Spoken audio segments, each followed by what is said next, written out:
22nd, Sheriff Blunt tried several times to remove Henry. Each time, a black watchman who was assigned to cover the jail rang the bell at the Black Baptist Church. And every time that bell rang, over 100 black men descended upon the jail and surrounded it and stopped Henry from being moved. Now, no, I said they stopped Henry from being moved. I didn't say they stormed the jail. I didn't say they took Henry from the authorities or secreted him away. I didn't say any of that, because that's not what happened. These men were not trying to break him out. They just wanted the rule of law to play out, for Henry to get his day in court, for democracy and due process, not Jim Crow justice to decide Henry's fate. The black population of Darien came out and prevented Henry's lynching, but that would cost them severely.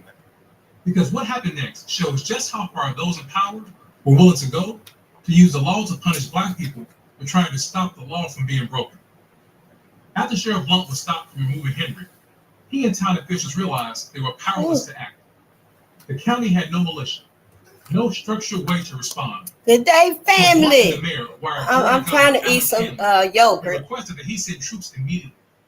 Now, it's important to understand who Cameron was.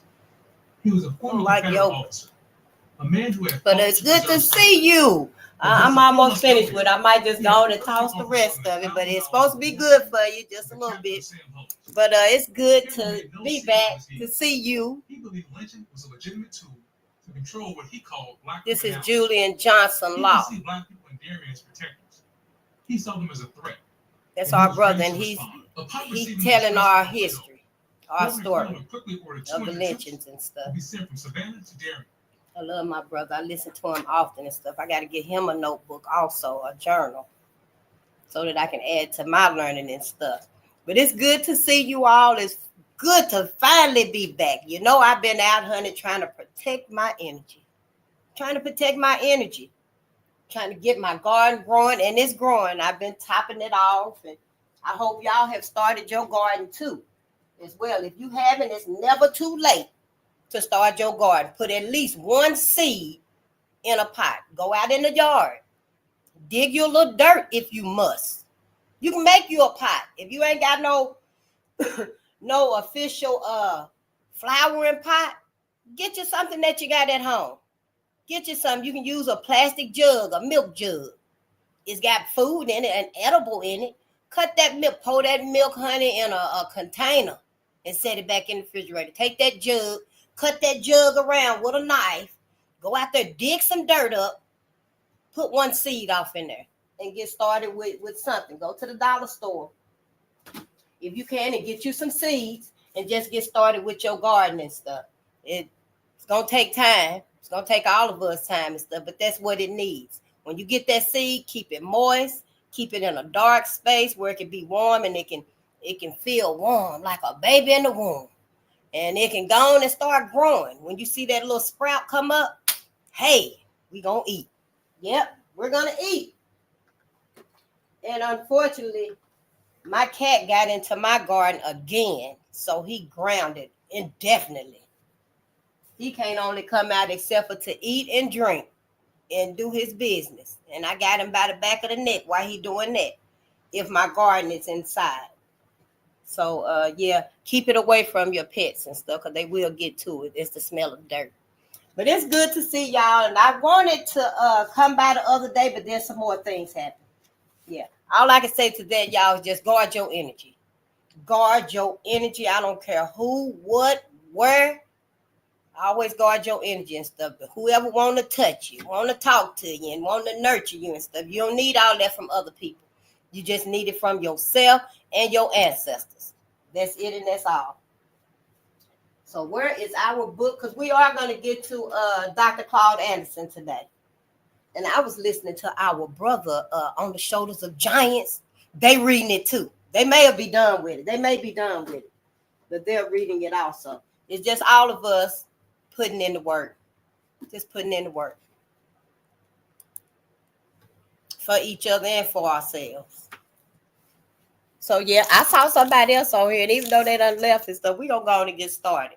Because as you know, with me, every time I come back, it's always like the first time. It's always like the first time. I know what folks say about that, but yeah. Let me see. I got my water here. I hope you got you some tea. It is kind of dark, but that's okay. That's all right. It's still cloudy here. We've been having a lot of rain and stuff. That's why my garden is on the inside, because it's been raining. It's been cool outside. And since they still young, my plants are still young, I want to keep them, shielded a little bit before I expose them to just put all my garden outside. But it is growing. I'm going to have a full patio of food, and that's just fine with me. But I'm trying to add some fruits to my garden now. I think I got plenty of vegetables growing that I've started. But now I need to add some fruits. I did add some herbs, some parsley, thyme, and what else did I add? I added some parsley, some thyme. Oh, I added some dill. Yeah, I added a couple herbs to it and stuff. Now I need to get some fruits. I need to get some berries. Get you some berries. Get you some cantaloupe, strawberries, even watermelons. My granddaughter, she started her some watermelons. And the other granddaughter started cantaloupes. So, but that's for them.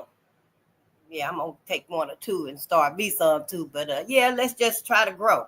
Try to grow us some food. And good day. How you doing, Robert? It's so good to see you.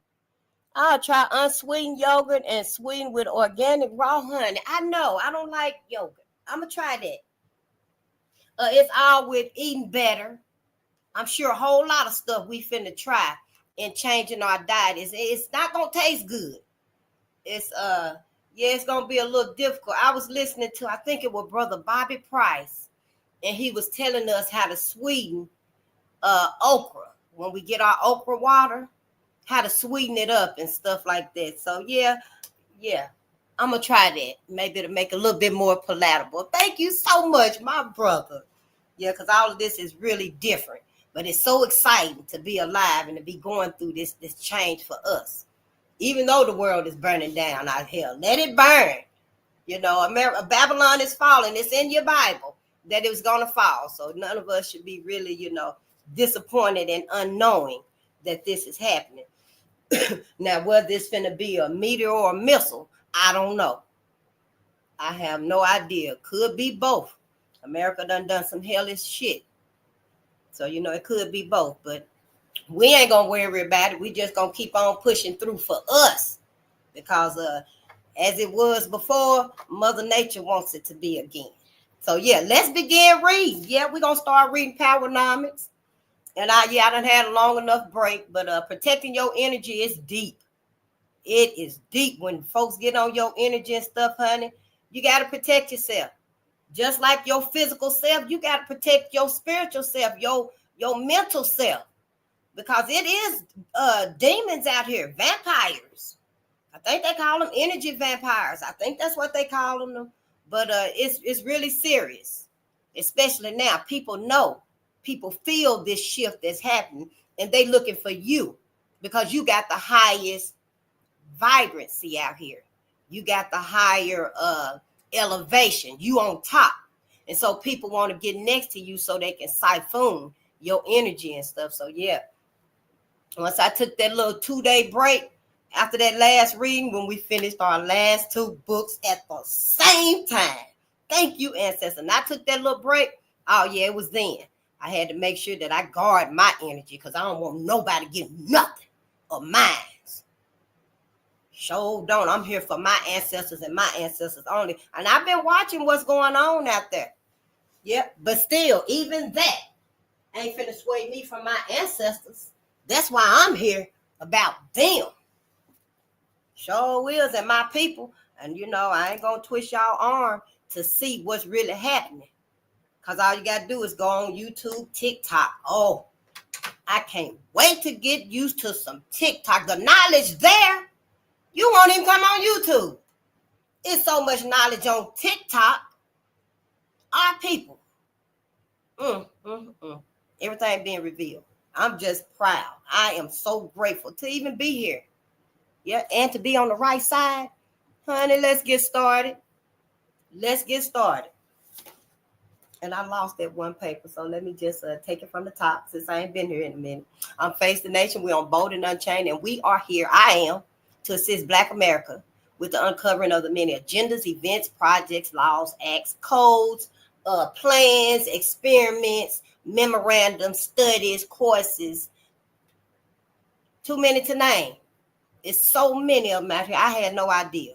But we're here to help Black America. Oh, yeah, we finna find out. Everything that's against us, that's on us, that's pushing against us, we had no idea about. Not just today and yesterday, decades ago. I mean, like yesteryear, honey, we ain't never had a peace of mind, especially after Tulsa. After Tulsa, that's when we began to shut down. So, yeah, that's why I'm here. My ancestors say it's time for them to be remembered.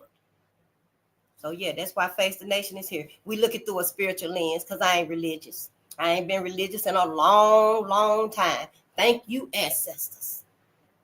Because religion is a trap, y'all. I'll go into that another time. If you've been here before or you done seen me before, you know. And a lot of us out there, I'm not saying nothing that we aren't saying collectively. Religion has held us back for so long. It became something that it wasn't initially. I found out that, well, I learned that our ancestors used religion as it was forced on them. But they knew they were just using it to get by. We weren't supposed to take it and be so sincere in it without knowing how it could help us. And that's what we did. We just took it at face value and read everything, memorized the whole Bible, but we didn't read between the lines. That's in my opinion. Collective. Everything that I'm learning, even my own experience, I'm seeing that we didn't read between the lines of the Bible. And even when you read between the lines, you gotta comprehend that. When you do read and you focus on and meditate when it say bastards can't get into heaven. That's another one that it said. Come out of Babylon. You ain't supposed to mix with them. They ain't supposed to mix with you. Them ain't just words. Them is telling you ain't supposed to mix with other people. White people named it. You ain't supposed to mix with them. Have babies with them. You supposed to be with your own people. And it ain't no bastards. That's what bastards can't get into heaven. It said a whole lot of things, but we didn't take it reading it between the lines like we were supposed to. Dr. Ray Hagan said that psychology ain't nothing but a cultural, psycho-philosophical vehicle of spiritual and intellectual enslavement. Your ass on the move, but you're chained up while you're going. Your mind, our mind, we got to change our whole mentality, y'all. Yep, I'm finna be 53 next month. Yeah, 53. I've been on this planet 53 years, but I'm timeless. We're timeless. But how long we been here? How long? I've been here 53 years in another 2 weeks or so. I don't know if y'all been here 65 years, 45 years, 35 years, whatever that may be, but we're timeless. This is only a pit stop to where we really going forever and ever and ever and ever. You got to be looking at that too, Black America. Now, we can't just look at life and then think we're going to be just happy ever after, where they have programmed us to go. They done set our GPS to go where they want us to go. So I'm not religious no more. I see that whole scam. For me, it's a scam. And I just want y'all to know, my people, what it's all about. If you still decide you want to go there, so be it. Go on. It's big enough. Heaven is big enough. Heaven is humongous.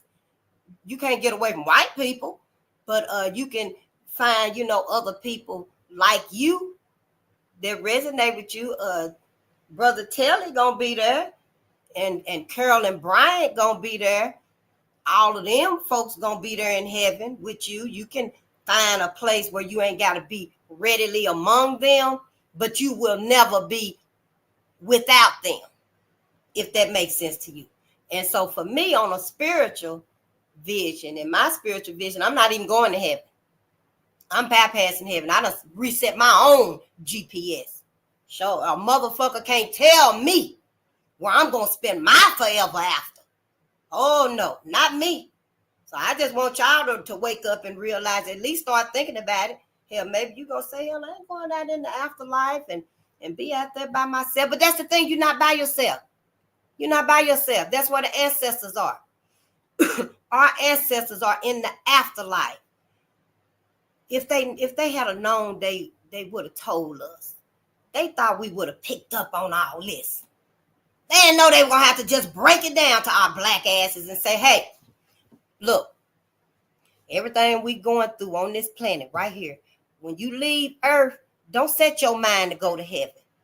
They should have just told us point blank, because we've been too traumatized to figure it out on our own. Me too. It just so happens they using us to get this message to us. And so, yeah, I'm not religious. I ain't religious no more. My mama knew it, and that's fine with me. She the only one that it cared what she felt about that. And she was okay with it. She didn't say you wrong and give it some thought and stuff like that. But she let me be in my own thoughts. And that's good with me. Whatever anybody else think, that's fine too. You can still be religious. Still be religious. It's been forced in us. It's ingrained in us. But we're looking at it the wrong way. We're looking at it the wrong way. And when you start looking at it the right way, inside of that growth, you'll be able to sort it out. And we'll be able, as a people, collectively, individually, you'll be able to come to your true self, your true higher self, without any ties, crutches, vices, ties too. I'm just saying, But yeah, I'm not religious, y'all. I'm spiritual. It's okay if you want to decide that, you want to change too. Our ancestors, our elders, our grandparents and stuff, they all were religious. And they were beautiful in their religion. Yeah, in their religiousness, they were beautiful. They were committed, dedicated. They were honest, sincere, honey. They wasn't playing no bullshit when they said, come and you need help. Come to my house. Everybody knew who Aunt Bertha was. Aunt Bertha was the matriarch of the whole community. Yeah. So, it's nothing wrong with it and stuff. It's a new time. We're in a new era. It's a new age. And we got to upgrade with it. It's that simple. It got our ancestors through. It got them through, but it ain't going to get us through, y'all. Religion, your Bible. What I do with your Bible? I still got it. The bigger one. I bought a bigger one. It ain't going to get us through what we need to get through. It's happened. It's happened. It's a lot of y'all be telling me and stuff how it brought you back to life. It saved you and stuff. And I don't doubt it, because black people need hope. We've always needed hope. And this has always been it. This has always been it. So I'm not saying take it away. I don't want you to take it away. I want you to get our Bible. We got a Bible too, specifically for us. And you ain't even got to read between the lines. You ain't even got to read between the lines. Our very first Bible that I know. Red Summer. Yep. Red Summer, the summer of 1919, and the awakening of Black America. That's you. That's your black ass. You ain't talking about nobody else. This is talking about you. So yeah, on that note, you got two Bibles. You got two Bibles. You got two arms. Carry both of them. You done studied this one enough. It should be enough to just keep it with you and give you your time, your energy, your focus, your intellect to the Black Bible, our Black Bible. And it's going to be, maybe this right here is preparing you for this. I don't know, because when you get to reading these Black Bibles, and it's more than one. I've been trying to figure out how many white man Bibles it is. It's a lot of them. We still got to get the NIV. What's that for? I forgot what it is. I think it's the NIV Bible, but we got just as many of our Bibles. And hopefully them Bibles there was preparing y'all for it, because Willie Brown, you will remember Willie Brown. We got our own Jesuses. We got our own Jesuses. It's time for y'all to wake up. We got to wake up. We can't keep staying in the same old story. And it's his. It's his story that we in, that we trying to excel and elevate and reach them pinnacles of success. It ain't ours. I'm just saying, it's not ours. When I ain't on here and stuff, then fine, we can be cordial and happy and gaily and try to ignore some of the things that's going on. But when I am on here and stuff, I ain't here to pussyfoot y'all, play with y'all or nothing. I'm here to just read, tell you how I feel about things. Since I'm on here, you see me, you know who I am. If I had a faceless channel, like I probably would have done, if I'd have really gave this thought to all of this is and stuff, but the ancestors ain't even with that. Your Bible said ain't even no spirit of fear given to us. So I'm here now. I'm going to let you know how I feel about the things that I'm reading. And when I do delve into a little bit about the politics and stuff, how I feel about that too. Everything. Because you see me. And I see you too. Let me see if anybody on here. Let me maximize for a minute. And I see you too. And it's okay to tell how we feel about things. Ain't nothing wrong with telling how we finally can. You know how long we haven't been able to voice how we feel? What the fuck is going on with us? Why we lost track of everything. Our families, ourselves, our education, our goals and aspirations, Now we can. It's a new awakening going on. Everything is waking up. Even the animals are waking up. But for you, Black America, you are in a reawakening. This ain't even a reawakening for us, to tell the truth, because the way I'm looking and learning things and stuff, this probably like our 5th awakening.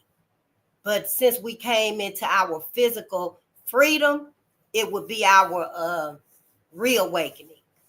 It would be our reawakening. But since we were in chains and stuff, when we first were kidnapped, our people were kidnapped, them fear in Africa during enslavement and stuff, that was an awakening in itself. That, wow, people actually do this? What white folks have done to us.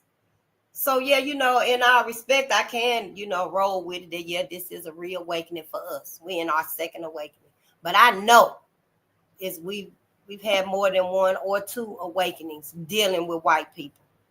I just want my people to realize and understand, just try to at least critique it. What's wrong with us coming together for us, loving us, nurturing us? That's what everything is about out there. All the fires and shit. It's about us. And I want us to know, why come we can't come together? The whole world finna motherfucking blow up, possibly, but we need to come together. And it's a problem because we can't. We being forced to. Yep, by choice or force. We're being forced to come together. And there's so many of us out there that aren't aware, don't even know where to begin, how to think, can't even think for ourselves. It's so unalien, it's so foreign to even be able to have our own opinion about anything. How you dress, how you eat, what you wear, what you're driving, how we talking, how we studying, how we learning. Everything is like under a microscope. Who was that I was listening to with my grandbabies? And yeah, because they started a new journal. And we did some Dr. Francis Cress Welsing. Oh, yeah. We did some Dr. Francis Cress Welsing. And they were teaching us. Dr. Francis don't play when she be teaching us about the babies and stuff. But I'm getting off track and stuff. But yeah, I just want us to start looking at things critically. For us, my people. You ain't doing no harm to nobody else. I'm not saying hate other people. I'm not saying treat other people wrong and be all harsh and shit, because I'm not even that. You can be civil with other people. My mama taught me how to be civil, but I'm standing up for my people, though.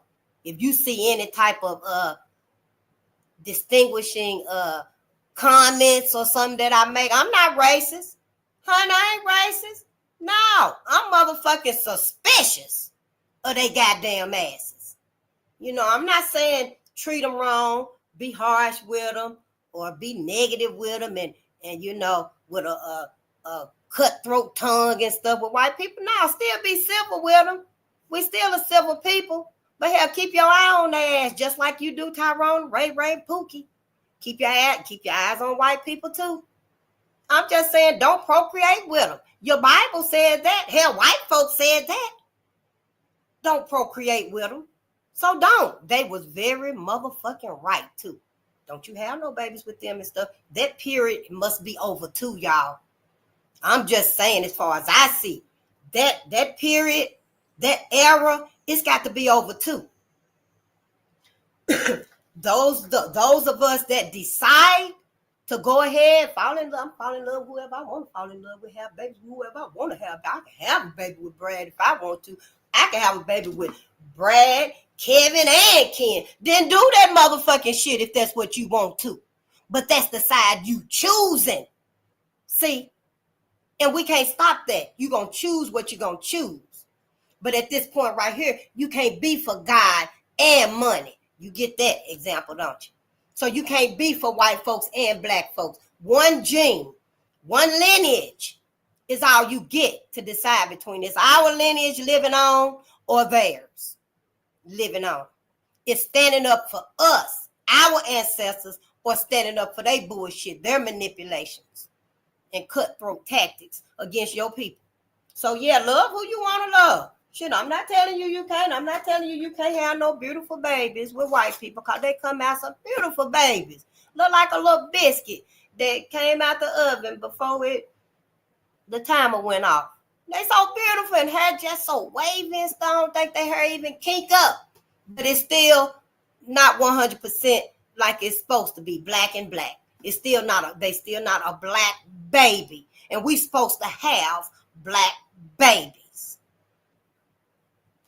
Hell, white folks said it. You should have been protesting that much when white folks had it going on and stuff. Oh, we got past that era. One drop of blood. We got past that bullshit era. Or, yeah, because they took it underground. We even started procreating like rabbits with everybody and stuff. So we done did that enough, though. Now it's time to focus on black babies. It's time to focus on black lineage. Us living on. I'm just saying, hell, white folks fuck around and turn around and teach all them mixed babies. Sleep with white men. Yep, sleep with white men, especially if they get the hold up on the new world order. Oh, they're going to make it look so lush and so comfortable. All they got to say is, hey, this where the power at. And yeah, all them little mixed babies and stuff, they're going to get with white men, white women. And your black ass going to be white. Smooth on out of there. I'm just saying the way I see it. There's a whole lot to this. More than what we think. So yeah, we look at through a spiritual lens. Nothing religious, because I don't even forgive nobody. I don't forgive nobody. I don't forgive Carolyn, her motherfucking husband, or her brother. I don't forgive her kids that raised her. That took care of her when she was dying and stuff. Over there in Kentucky, black people found out where her motherfucking ass was at. She was dying of cancer. True enough, and that's horrific enough for anybody to be dying of cancer and stuff, But I don't forgive her for nothing that her ass did. I don't forgive them. They should have been did some type of recompense for what she did to Emmett Till. Her family should. I don't forgive their asses either. I don't forgive a motherfucker for nothing. Not LQ Ivy. I was listening to Julian when I came on here. Julian Johnson Law, my brother. I don't forgive nobody. I sure don't. For what they did to my ancestors, hell the fuck no. And Dr. Francis said I ain't got to. They said you ain't got to forgive nobody if you don't want to. Y'all asses done let white people brain fuck you. Mess your mind up, got you thinking forgiveness is for you. But on the same turn, you can't even give focus to you and your people. Because all that. So no, I don't forgive nobody. I don't forgive nothing about all of this right here. And then more, I don't forgive none of it. I sure don't. I don't trust it. I'm very suspicious of what's going on. What it means for my people. Even if y'all ain't. I am. So yeah, now we look through a spiritual lens of loyalty, resilience, and education. Because we gonna motherfucking learn. You can leave, come back, you can catch it on the fly. I don't care. I done got started now. Thank you, 2 people. My people for coming on, because my ancestor said that's all I need is 2 people. And I can get started. I can't wait till they let me know that, hey, I ain't even got to wait on 2 people. Just get the word out there. Because see, what it is now, just put it out there. It's going to go where it's supposed to go. You got things to do to propel it, to accelerate it. I still got stuff to do to get it out there, but just get started. The ancestors going to do the rest. It's a lot. It's different. We ain't never done nothing like this. This is like the totality of our whole life, our whole existence, our whole dealings with white people. With white people. I seen that it's some more people. Dr. Cloud said in the last book we read of his that it was other groups of people that treated us fucked up too, were racist towards us. Like white folks. Got it from white folks. So yeah, that's who I'm here to discuss. Black people and white people. And the other people that had something to do with all of this bullshit against my people and stuff, you won't get away either. The ancestors looking at you too. What you've done, what you condone, I ain't gonna kick Black America while they down, while you got them down, but I hold them for you, white America. That's like what everybody been saying, condoning it. Now white folk want to be what is it, fatigue, black fatigue? Oh, honey, we've been so sick of y'all motherfucking asses trying to take what Fannie Lou Hamer said. Black people sick and tired of being sick and tired, trying to take it and use it for their own motherfucking selves. Y'all better wake the fuck up. Your ass are gonna fuck around and be in some smart cities. Then you're gonna be trying to figure out how the hell to get up out of there. And who knows how long that's gonna take, because that's gonna be a machine world. We're going into a new world, a new era, a new world order, a futuristic world. Ain't no telling how long it's gonna take your ass to break up out of that. Because you're gonna have robots monitoring your mind, your thoughts, your actions, monitoring everything. As soon as you look at somebody and be like, save me a biscuit, that damn robot gonna be all over your ass. Sirens gonna start going off, lights gonna start flashing and stuff, and it's gonna let people know you've had an alternative thought come through your thought processes and stuff. They need to lock you down. I don't know. I'm just saying it's a futuristic world. Hell, it's machines. So yeah, I'm just saying, Black American stuff, you better wake up and see what you're gonna do about this. Yep, copyright disclaimer under 107 of the Copyright Act 1976. Allowance is made for fair use. And what it say? Fair use for purposes such as criticism, comment, news reporting, teaching, scholarship, and research. Fair use is a use permitted by copyright statute that might otherwise be infringing, but it ain't. Not now anyway. Non-profit, educational, or personal use tips the balance in favor of fair use. So you can get started. Make it faceless if it makes you comfortable. But at this point, honey, everybody is out there telling they bullshit ass narratives, lying on Black people, trying to hide some more truth that's being revealed and exposed. Everybody out there wants you to pay attention to everything. Who else? Well, I seen some more celebrities. They talking about something about some no celebrities and stuff, and it's extravagant, but you can't be focused on it. You can't give it none of your attention. So the fuck what about them celebrities out there? Hell, they ain't gave two goddamn whispers or a word since they became a celebrity to us. So yeah, get your mind right, get your focus right and stuff. Now is the time. Now is the time. Even if you don't want to come out and talk to your people and stuff where you at. Because I know where I'm from, y'all, everybody needs to be talking to everybody. And who is it? Oh, good day. Oh, hey, love. How you doing? Okay. Well,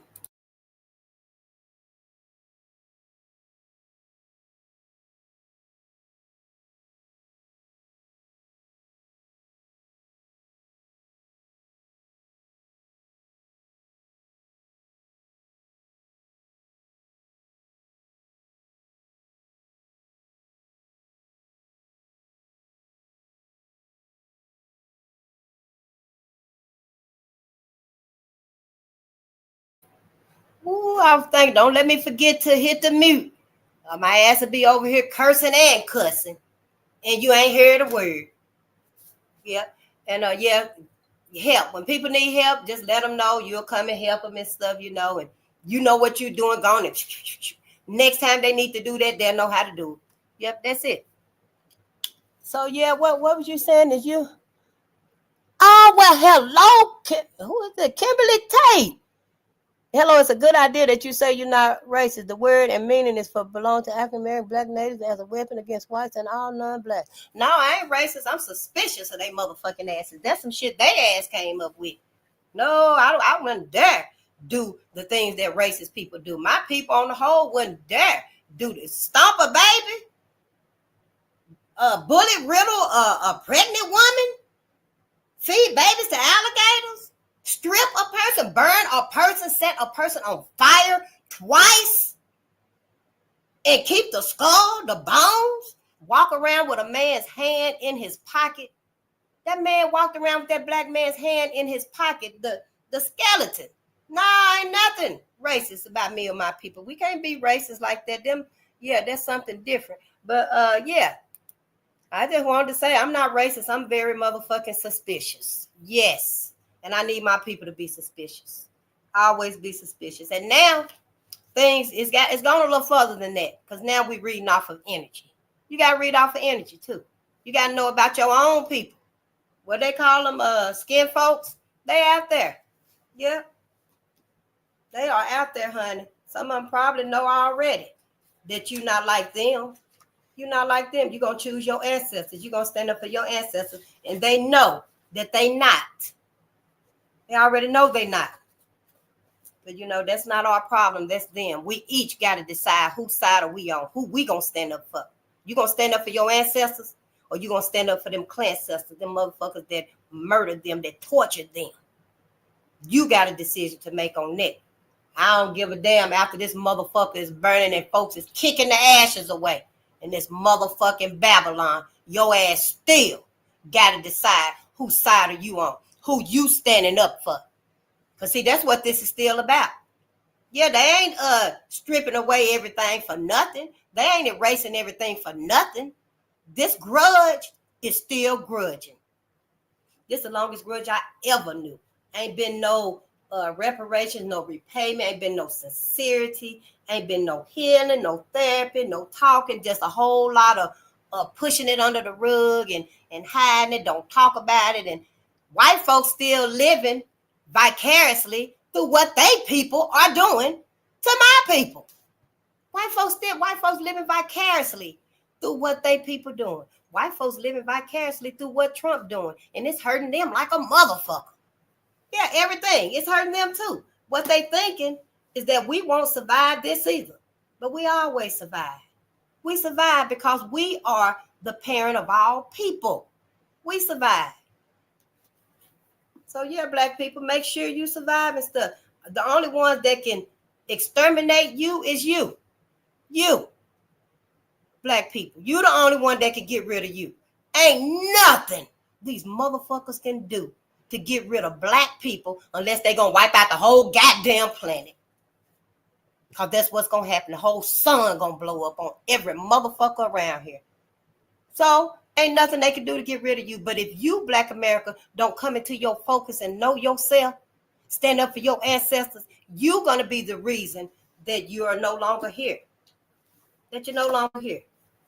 So yeah, it's that simple. So yeah, today we started Powernomics. And it's been out a long time. I don't know why black people ain't made this a household name. I've had the book for a couple of years now.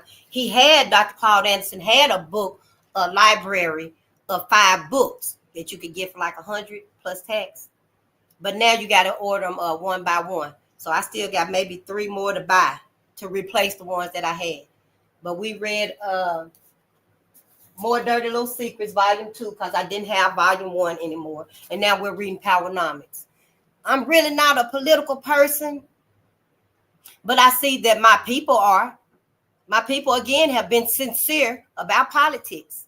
Although politics, it seems to me like motherfuckers just been taking and running. Everybody been getting everything that they want and gave black folks nothing but feathers. That's it. Your ass jumping from Republicans to Democrat, Republicans. Jump the fuck off. How about that? Start your own political party. How about that? When you pull your whole table, you're going to be pulling that whole big round table to every goddamn meeting you go to for black people. Set that motherfucker in the middle of the floor because you must be heard. You must be heard. You ain't doing nothing else, right? Dr. Claude Anderson spent his whole life telling black people what to do, how to do it, when to do it, where to do it. Done gave you the whole blueprint. Everybody done gave us all the blueprints, just like the Black Panthers gave us the whole blueprint. Ain't even been used by us. Not like they intended it. Dr. Claude Anderson, he's still witnessing. He's still experiencing, living us, heartbroken that we still don't know what to do. However, honey, we do got some critical thinkers out there. Yeah, Sister Vicky. You know Sister Vicky Diller talk black to me. Honey, yeah, it's a couple of them out there. They own it. So we finna catch up. I am. I've been reading a little bit on it and stuff. I called his wife a couple of years ago when I got these books. I sure did. She's a sweet sister too, y'all. We got to learn how to treat our men, y'all. We got to learn how to treat our husbands, our men, our boys, our sons, our brothers, uncles, cousins. We wrong. We wrong. I ain't talking about them because you know they motherfucking ass wrong too. But we got to do better, y'all. We do. Sister, my sisters, we got to do better. Yeah, motherfuckers acting like they really love our brothers, our sons, our husbands. They don't. That's not love. It's love when you don't know what's done happened. But when you know what's done happened, you take yourself out of that situation, claiming you looking for love, and it's true love. It's undying love. Honey, the true love was Betty and Malcolm. The true love was Medgar and his wife. The true loves. Them was true loves. Yeah, in my opinion. So yeah, we start with Powernomics. Yeah, the national plan to empower Black America and Dr. Claude Anderson. Everybody know Dr. Claude Anderson. Hopefully everybody that's on here and stuff. But you know, I realized that a lot of my people are like myself. We did not reach that educational pinnacle. We did not reach that financial pinnacle. That I don't know, that pinnacle of success that white people have set for us. I didn't reach it. I got to 11th grade and quit school. And then up until the 11th grade, they didn't teach me a motherfucking thing anyway, that Christopher Columbus was a hero. We making turkeys and shit since I was in 3rd grade. You cut out that little color paper and make the orange, the red, and then you make the little thing to go around your head and staple it together. All of that bullshit. So that being the case, we are not even sending our babies to school no more. Find out who in your community, who in your family. Love to babysit, love to read. Start your own schools. That's what we got to do. Start our own school. Because I should have told my mom when I was in 3rd grade, I don't want to go back. I don't want to go spend my whole day with white people all week long, mama. I don't want to do it. Let Shay Shay teach me. Shay Shay can take me to the library and read to me every book in the library, mama. I don't want to go back to school with white people no more because they ain't taught us a motherfucking thing. And right today, allegedly 2025, them motherfuckers ain't stood up and ain't said not one time, not a word or a whisper about correcting the curriculum to teach all the shit they didn't teach us as Black people in this country. They still ain't done it, but steady wiping stuff away. So yeah, we already homeschooling. I wish I had some babies here with me. Because when mines come here, I'd definitely be teaching mine. Somebody gonna stand up and say, Miss Lizzie, you a lie. And you can call my nana. And my granny will tell you that you a lie. Christopher Columbus was not no hero. Somebody, child, need to know these things, y'all. Malcolm told us to our face, only a fool will let his enemy teach his children. So don't be a fool and a dummy. Don't be a fool and a dummy. What the fuck is white folks giving you anyway? What the fuck are they giving you anyway? Nothing. Not a damn thing. You can't even look them in their eyes. You still got to look them at their feet and stuff. The video, white folks had a whole school room where they taught grown Black men, adult Black men in their 30s and 40s and stuff. Taught them Black men that, no, don't look me in my eyes. Look at me. And when they look them in their eyes and stuff, they beat them. You got to look at their feet. That's how you look at them. When they call your name and stuff, you don't look at them, you look at their feet. Some old bullshit. Just fucked up.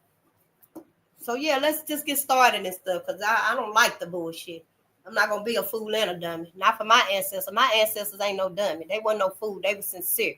They were honest, hard workers, law-abiding people.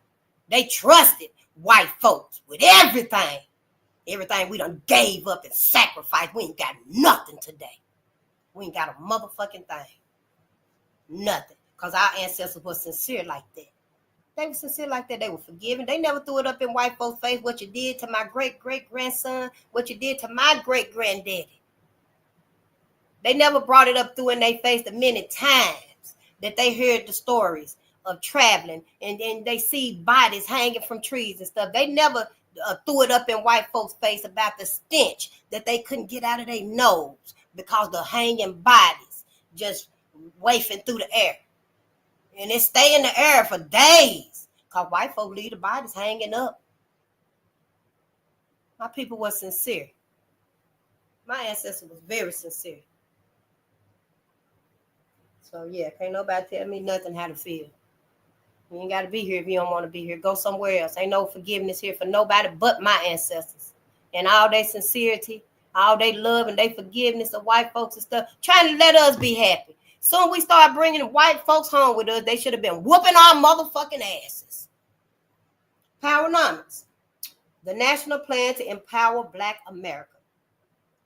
Just like Alice in Wonderland, Dr. Claude Anderson, in his new book, Powernomics, the national plan to empower Black America, gives the reader a chance to follow racism to see how far down the rabbit hole it goes. Yeah, I want to say something there, but I ain't even going to say it. Because you got to make your own decision up. Powernomics is the action plan in the Haunting Trilogy. In this installment, Dr. Claude Anderson obliterates the myths and illusions of Black progress. He shows how racial monopolies and an endless line of self-proclaimed minorities will make Black Americans a permanent underclass in less than a decade. To stop this pending disaster, readers have a choice: the cure or the placebo. See, we've been taking placebos this whole time. Yeah, we've been taking placebos this whole time. Pretending, playing possum, being content, condoning shit, just letting it slide. This whole time. That's why we're in a fucked up situation right now. You don't know if a missile or a motherfucking meteor are gonna come here. Everybody got some place to run for shelter, but Black people. Think about it. Black people. Yeah. The cure is about truth. The true nature of and solutions to our racial dilemma. It requires 3 doses. Ooh, 3 doses, y'all. Yeah, I'm gonna have to get these other books.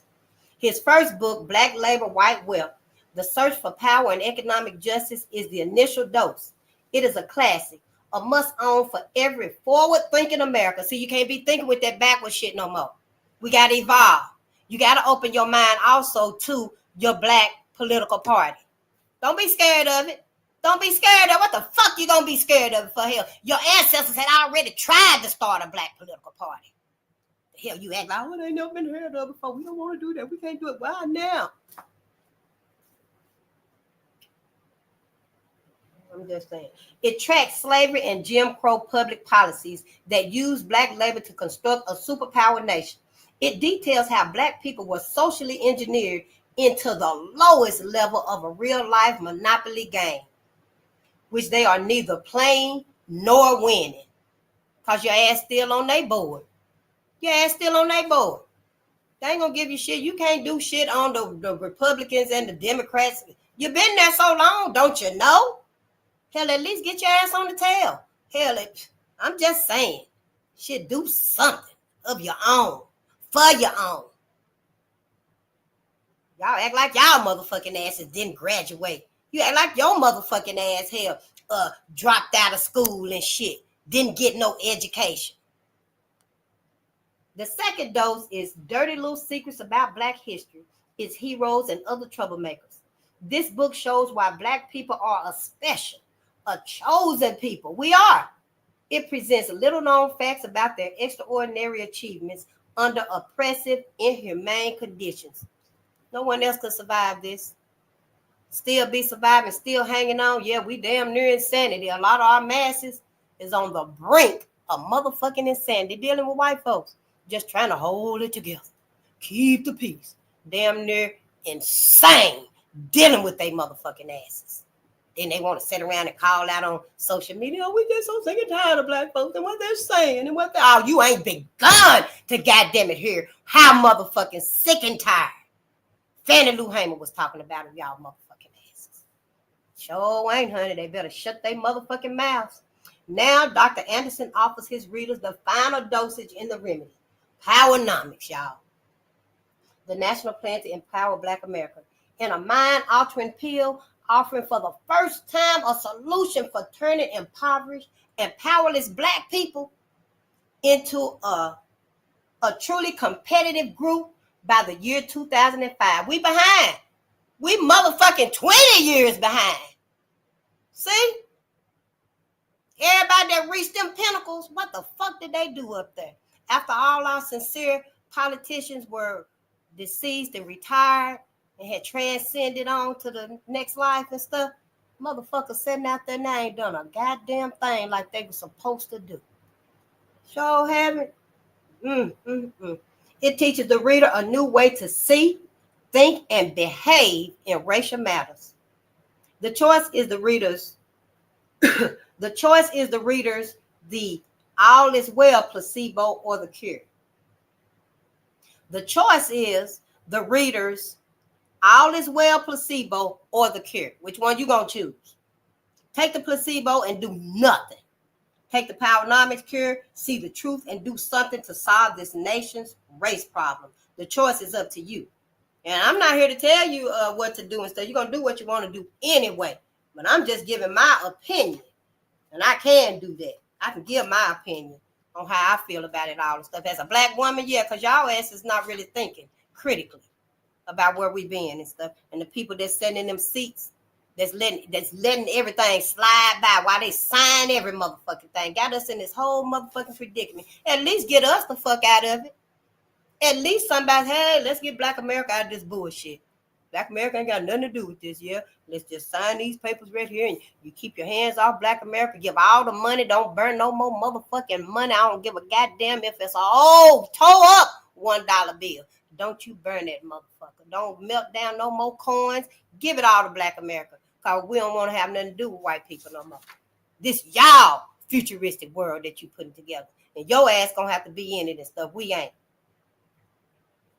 I don't know what y'all gonna do, you critical thinkers and stuff, you know, to separate the airwaves and stuff. They motherfucking asses with your flying cars and shit. Your bitch ass can't go no goddamn further than them limitations that's finna be set on your ass with them flying cars and shit. You're not finna have motherfucking free reign over this whole goddamn country, this whole globe.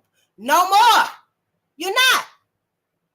So, yeah, you know, folks that setting up in them pinnacle positions and shit, do what your ass supposed to do. Stand up for who you're supposed to do. Have some integrity about your damn self.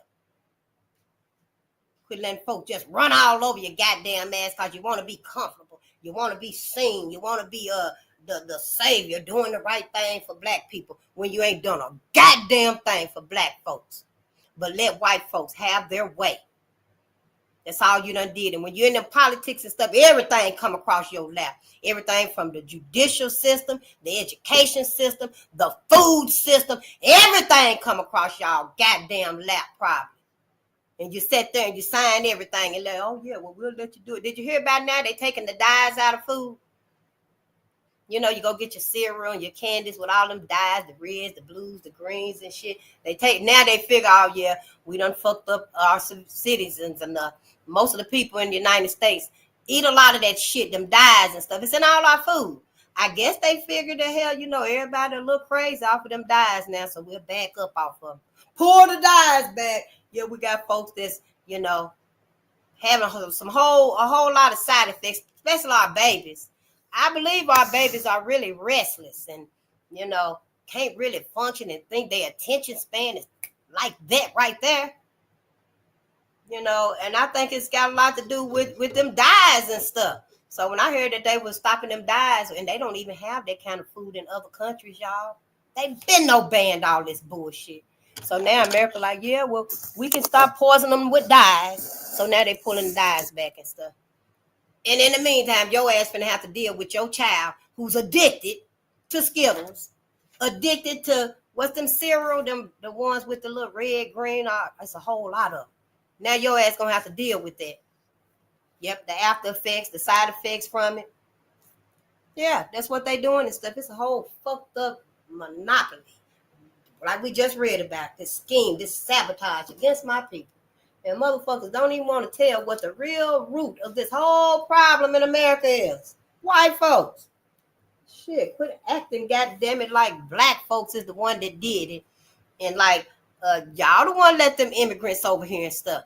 Now you're acting like, everybody is the problem. Ain't nobody even said white folks is the problem. Nobody but black people that's trying to get y'all asses to wake up, trying to get us to wake up. White folks, y'all need to wake up. Yeah, y'all asses need to wake up for what your people have done and just accept it. Yeah, we need to do right by black people and leave them alone. Get the hell away from them. Because that's what you need to do. We don't want to have nothing to do with y'all no more. Those that do, you know, because they're going to be the ones coming over there where y'all asses at. But see, you want to be around the ones that don't have nothing to do with your asses. And that's where you fuck up at. That's where you fuck up at. You already got to deal with payback from what your clan ancestors done did. All of this is happening because of what your clan ancestors did to my ancestors. The cosmos is waking up because of that. Because of that. Don't be mistaken. Don't act like this new awakening that we all in is just because everybody is being oppressed in America and, there's no more money and we going through hard time. No! This awakening is happening because of what white folks' clan ancestors did to my ancestors. That's why all of this shit is happening. Sure wills. So yeah, don't let nobody tell you nothing, honey, because that motherfucking asses won't tell you the truth. Yep. But again, I digress. Powernomics, the national plan to empower Black America. Dr. Claude Anderson, Powernomics Corporation of America Incorporated is the publisher. Yeah, if you got a book and stuff, get them to publish it. Yeah, I like to read it. So let's go ahead and read this right here because you might have your DVD player and stuff like that. If you do, you can get these other DVDs. With one of the books, I did get a DVD, but it wouldn't play in my DVD. I still got it somewhere. And maybe if I find it, when I unpack everything, we probably can look at it because I ain't even looked at it. It wouldn't play in my old raggedy DVD player. Yeah. Other books and educational materials by Dr. Claude Anderson. But I didn't throw it away, though. I don't think I threw it away. Published and produced by Powernomics Corporation of America. Books. These are some of his books. A Black History Reader. 101 Questions You Never Thought to Ask. New, and that's new in bold. I guess that's the new book, y'all. The New Black Labor White Wealth. The Search for Power and Economic Justice. Dirty Little Secrets About Black History, Its Heroes and Other Troublemakers. More Dirty Little Secrets About Black History, Its Heroes and Other Troublemakers. We read those two. Well, that one and this one. So we read More Dirty Little Secrets About Black History, Its Heroes and Other Troublemakers, Volume 2. And then this one right here is our Powernomics. All right, these are the DVDs. Exceptionalism, The Path to Black Empowerment, Vision Beyond the Dream. The Path to Black Empowerment, Vision Beyond the Dream. Inappropriate Behavior, A Roadblock to Empowerment, 1866 Indian Treaties, Benefits Due Black Americans, Wake Up America. The Power of Blackness, Reclaiming the Gifts of God. The Gifts of God. Then you got Reparations. And then On the Firing Line with Questions and Answers. Oh. I don't know which one of those I had. But when I find it, I'll see. And dedication, in memory of my loving mother and father, and to those very special people who are helping me build projects to make my vision for Black America a reality. Yeah, it's kind of dark in here. I'm going to try to push through anyway. I might need to put them lamps close again. About the author. Dr. Claude Anderson is widely recognized as one of America's most influential intellectuals and authors. His work has made Black history popular with all age groups. His book, Black Labor, White Wealth, The Search for Power and Economic Justice, is the foundation for the programs, the policies, and the research solutions of the Harvest Institute, a national Black think tank, of which he is president. We all need to join that right there. I underline it. He is a regular guest on radio and television talk shows and lectures frequently to business groups, universities, churches, and social organizations on the economic and political solutions that he proposes. Dr. Anderson's experiences span education, business, and all levels of government. He served as state coordinator of education for Governor Reuben Askew of Florida during the tumultuous years of integration. President Jimmy Carter appointed him to the rank of an assistant secretary in the U.S. Department of Commerce, where he chaired a commission that funded and directed economic development activities for the governors. He was the executive director of 2 economic development organizations for the city of Miami, Florida. As the highest ranking Black on the planning committee for the 1988 Democratic Convention, he awarded 37% of the contracts to Blacks, a record that has never been broken. They ain't did it since then. A United States Marine, my daddy was too. He was safety and survival instructor specialist in the Marine Air. He is a certified pilot and held numerous championship titles in wrestling, judo, and karate. And Dr. Claude Anderson, y'all, was a member of the Black Belt Federation during the 1950s through the 1960s.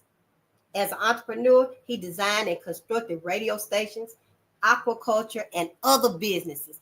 Dr. Claude Anderson. Ooh, I love Dr. Claude. Claude Anderson got them hands. I'm just saying, Dr. Claude. Okay, yeah, y'all. We're gonna read the acknowledgments. We got to. He gave his acknowledgments to those, and we got to give it to. I am deeply indebted to those individuals who, over the centuries, have challenged American slavery and Jim Crow semi-slavery and decried the wealth inequalities between whites and Blacks that racism produced. Between Blacks and whites that racism produced. I am also indebted to 2 Black heroes who called attention to the inappropriate behavior patterns of Black people. My writings are infused with their observations and efforts. Wealth inequity and inappropriate behavior are the 2 most fundamental problems facing Black Americans. Though it is not unusual to address the question of economic inequity, it is highly inequity. Yeah, there you go, inequity. It is highly unusual to focus attention on the self-destructive behavior of Black people as a whole or Black individuals who mislead. In respect to self-destructive behavior among Blacks, the words of 2 historical figures, Harriet Tubman and Dr. Carter G. Woodson, stand out. Their words cut to the core of inappropriate behavior and compel us to accept the reality that many Blacks are more concerned about getting along than getting ahead. Well over a century ago, Harriet Tubman spoke her memorable lines at a public event in her honor. In response to the praise heaped on her as a Black Moses, who inspired and led more than 300 slaves to the freedom of the promised land of the North, she reportedly said, "But I could have saved thousands if they had only known they were slaves." However, we did learn in one of our first books that we read that, honey, Harriet led more than 300 people to freedom from slavery. Because in this book right here, the grandbaby's book, we read about Harriet visiting her cousin in Troy, New York. And white people had found out that Charles Nails was in Troy, New York, had escaped slavery, built him a whole new life. And his master found out where he was at and was sending people to get him, white folks to get him and bring him back. And he didn't want to go, and the people didn't want him to go. And Harriet was there, and Harriet, honey, saved him 400 people. Saved him. He didn't go back to slavery. So, yeah, Harriet saved more than 300 people. I don't care what nobody say. Harriet did save thousands, even though she probably didn't see it like that because she didn't save, they didn't save Charles Nails through the Underground Railroad. They saved him from being taken back to slavery in broad daylight. Yeah, it was a physical, a literal tug of war. So, yeah, in my opinion, Harriet did save more than 300 people. She sure did, honey. Now, as far as the Underground Railroad, maybe not, which is probably why she said that. Because on the Underground Railroad, they had to be willing, not scared, to leave the plantation. And we were just too terrified. A lot of us were just too terrified. It was too long. We didn't know what was going to happen. We were scared. Yeah. So a lot of people did. The words of Dr. Carter G. Woodson, noted Black author and historian, a century later, also moved me. Woodson said, no people can go forward when the majority of those who should know better have chosen to go backwards. But this is exactly what most of our Black leaders do. That's what they do. And Dr. Claude should know he right up there with they motherfucking asses. He done seen them face to face. Those that are face to face with Dr. Claude Anderson, I wonder what are they thinking now? What are they doing now? Your motherfucking sellouts. You should, all of y'all asses should be congratulating him, getting to him, asking him, how can we change it now? What can we do now? How can we change this wrong that I know happened 25 years ago, because I was the one that signed the paper when it came across my lap. Your asses ought to be over there where Dr. Claude Anderson is right now, asking him, what can your Black ass do? Because you ain't done nothing he done told your ass to do. Those in them political pinnacles. You done reached your height of success. These two outspoken Black champions from our past taught and inspired me. I also want to thank and acknowledge several other people in my life who worked directly with me to make this book possible. First, this book could not have been written without the support and loving assistance of my wife, Joanne Anderson, PhD. And she's a sweet sister too. I thank her for her review, comments, and for her invaluable support in so many ways. She made this book possible by keeping my life calm, peaceful, and happy. See? That's what we got to do for our men. Not be all fucking chaotic and always nagging. Can't do this. You're damn damsel in distress today.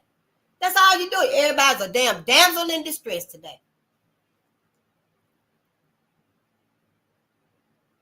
My sister. I thank the supporters of the Harvest Institute. A special thanks to Edward D. Sargent, Sargent, for his commitment to this project and for his encouragement and assistance in shaping issues.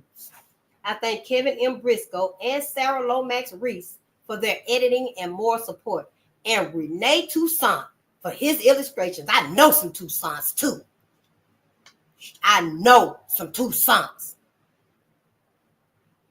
And I hope they see this video and recognize their name. Yep. I want to particularly acknowledge and thank Laura L. Gaines for the book cover layout and design. Her enthusiasm and creativity were incentives to the entire book team. Thank you to Derek Humphreys, Esquire, for his friendship and legal review, and to Shauna Jones, and to many other people who supported me as I wrote this book and started a number of Powernomics projects for Black America. See, it's a whole bunch of Powernomics projects out there. I don't even know. I haven't even followed them and stuff. No, this is my first time. When I got the books in like 2021 and then went through a whole life change and stuff, and I had started reading them then, I think, but I didn't get far and I didn't finish them. And now it's like 3 years later, or whatever, what have you. And I'm coming back around to it again and stuff. So yeah, we might be behind, but we right on time. We right on time, y'all. Don't feel like you so far behind you can't catch up and stuff. We're going to have to play catch up. I mean, sincerely. But yeah, we can do this. We can do this. I just like, since I'm behind, I just like to catch up properly. I don't want to feel like I done missed anything. And then next is just the contents. And yeah, so let's get down with the introduction. And then we're going to start with chapter 1. The introductions is almost a whole chapter. But yeah, we're going to go ahead and read through chapter 1 today. Yeah. Introduction. Despite the fact that integration began 50 years ago, Black Americans remain the primary targets of conservative hate groups. See, white folks ain't changed nothing for you. Integration.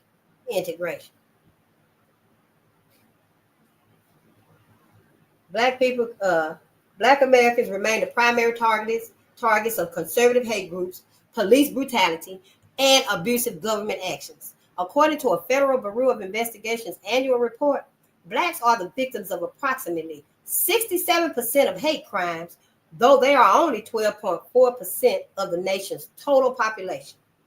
With recent incidents such as 170 church burnings, Black men dragged to their death behind pickup trucks in Texas and Illinois, or shot 41 times in New York while reaching for a wallet, it is not difficult to understand how the tally quickly reaches 67%. And I remember I learned about Abdul Diallo from Sister Danette Chavis, National Action Against Police Brutality / Danette Chavis. And Amadou Diallo was in New York also. And it may have been him that he's mentioning about that was shot 41 times. I know he was shot dozens of times, maybe 39, 49 times, even under his feet, y'all.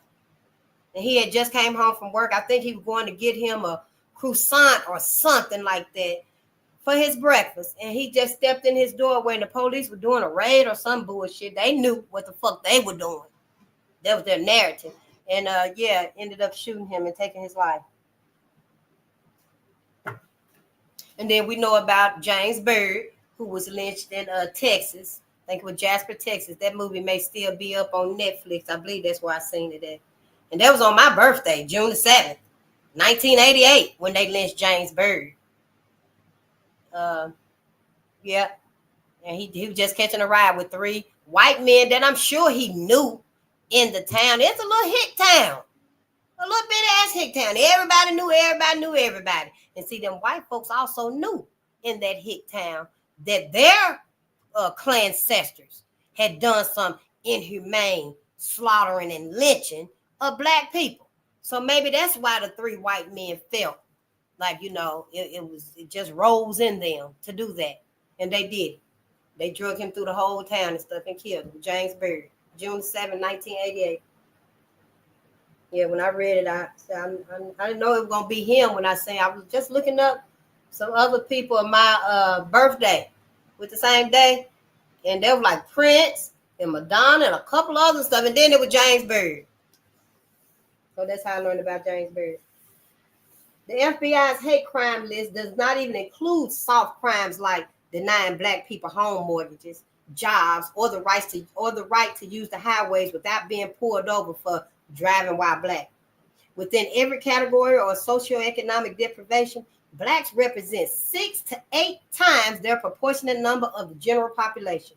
The fact that black people are overrepresented on this nation's welfare, poverty, unemployment, homeless, drug addiction, and crime rolls is no accident and should come as no surprise. The function of racism is to marginalize black people. And before I had my awakening, which was Trayvon Martin. Trayvon Martin was my awakening. And but before I had my awakening, I just figured and resolved within myself that I fucked up my life, quit school in the 11th grade. Who the fuck get to the 11th grade and quit school? But shit happens and stuff, right? You just take accountability for it and you keep on living. And I was just like, well, most of my people, a lot of us, black people and stuff, we all fuck up in life and stuff. And maybe we all just fucking up, But after Trayvon Martin, honey, that wasn't even the case. Black people have had sabotage after event, after agenda, after project, after code, law, act on us every step of the way. And as a matter of fact, in my opinion, since we walked off them plantations, white people been chasing us, been having it out for us. They never gave us a moment's rest. No.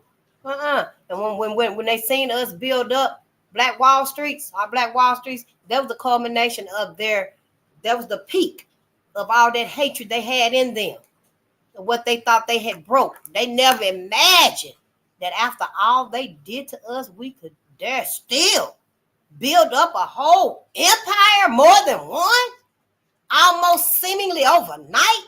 And it culminated in them unleashing that rage that they had in them towards us. Us, on the other hand, this is all in my opinion. Us, on the other hand, because I didn't know about all of this. I just learned about Red Summer and racial violence in Kentucky, 1865 to 1940, racial violence in the United States. I didn't know about none of them books that we done read. I just learned about them. So it just seems to me like all of this happening and stuff is for a reason, y'all. It's for a reason. I know, right? Racism is an undeniable factor in American society. It is distinct from and plays a greater role in life prospects than any form of gender, class, ethnic, language, or religious discrimination. Racism worse than anything. That's what it's saying.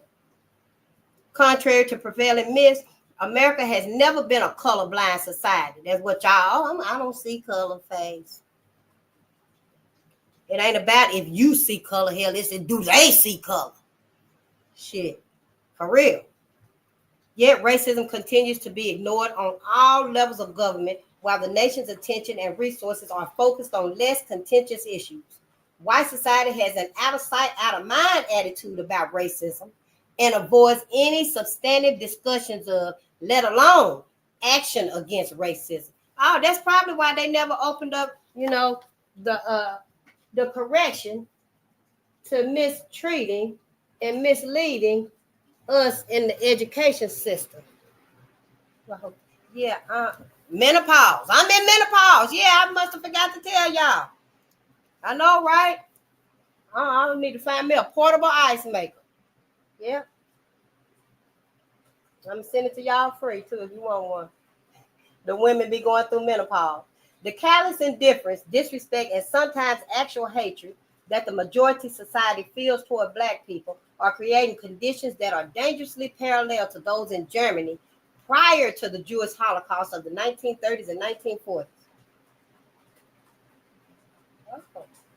Daniel J. Goldhagen, author of Hitler's Willing Executioner, writes about the Holocaust and the perils that can be expected when any national government permits hatred on an identifiable minority group to fester without efforts to mitigate or diffuse the hatred.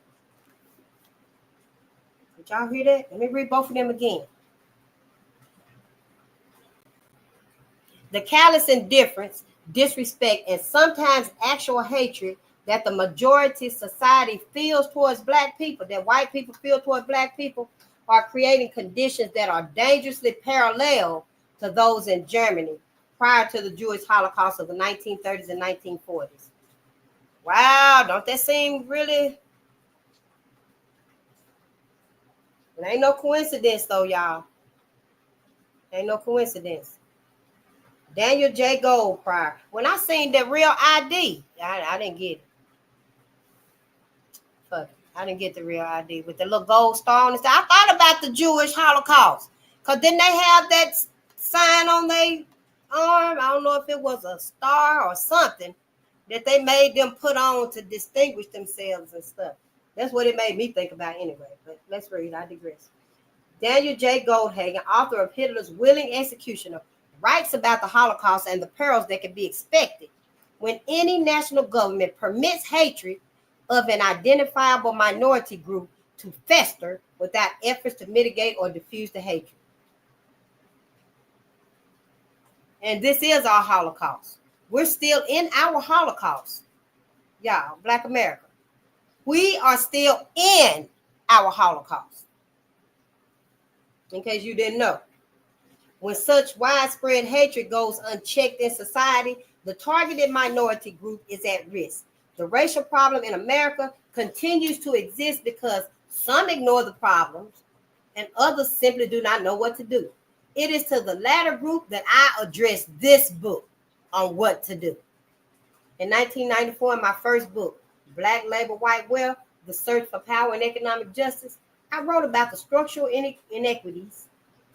The structural inequities that became part of our society during slavery and Jim Crow segregation. 7 years after that book was published, these structural inequities remain unaddressed. Black Labor, White Wealth analyzed the historical relationship between whites and Blacks, then tracked how the Western world used laws, policies, and social customs to enrich itself via the unpaid labor of enslaved Black Africans. Black Labor, White Wealth documented how legal, political, and economic advantages were passed on to succeeding generations of white Americans. These legacies of white preference effectively maldistributed nearly 100% of this nation's wealth and resources into the hands of the majority society and relegated Blacks to a permanently dependent, non-competitive loser status. In other words, they distributed nearly 100% of the nation's wealth and resources to white people. That's basically what he's saying. That's how white folks got so motherfucking rich and wealthy and shit off of the blood and sweat of black people and getting all these perks and privileges and shit. They ain't work for a goddamn thing. I say, Pastor, I would say at least 150 years. If you can prove that your family did earn whatever wealth, generational wealth you got for maybe 100 years to date, you can keep it. Unless my people rise up and say, hell no, we ain't going back that goddamn far. Go 50 years. Then so be it. But back, anything before that, give every goddamn thing back. You better be lucky to take one car, one house, one pair of shoes, and one outfit with you so that you can have some means when you leave. Because you let my people leave with nothing. And now when everything is finna be righted, you get nothing. But we are merciful people, so we'll give you one house. We're merciful people. That's all I gotta say. You know, yeah. Things is finna be righted, whether you want it to or not. Us or you. This is out of our control. But I digress. Let's read. Black labor, white wealth analyzed the historical relationship between whites and blacks, then tracked how the Western world used laws, policies, and social customs to enrich itself via the unpaid labor of enslaved black Africans. Black labor, white wealth documented how legal, political, and economic advantages were passed on to succeeding generations of white Americans. These legacies of white preference effectively maldistributed nearly 100% of this nation's wealth and resources into the hands of the majority society and relegated blacks to a permanently dependent, non-competitive loser status. On purpose. In our social democracy, many have forgotten or simply do not know that the Federalist Papers, the foundation of the Constitution, laid out the responsibility of the majority to protect the rights of the minority in a majority rules social democracy. Thus, it is the responsibility of the white majority to protect the rights of the black minority. Not surprisingly, that protection has not occurred. Instead, what they did do, the white majority has made the black race a permanent involuntary minority and has systematically denied generations of black people sufficient means to protect their own rights and to compete in mainstream society. That's what they did do. Powernomics, the national plan to empower Black America, proposes a plan of action for Black people to create a new, prosperous, and empowered community that builds upon the yet unrealized competitive advantages of Black America.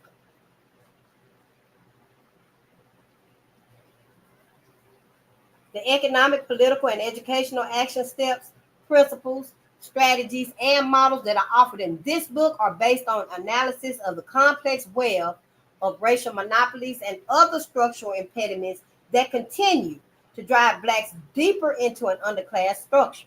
They also come from a comparative study of wealthy and powerful minority groups that have lifted themselves into competitive positions within the majority society. This book is a plan specifically intended for Black America because no other group will support the elevation of Black people to a position of group prosperity, respect, and competitiveness. It is not in the best interest of other people to help Black people become more competitive. Thus, it is up to Black America to pull itself up by its bootstraps. Empowerment will not happen by chance, accident, or wishes.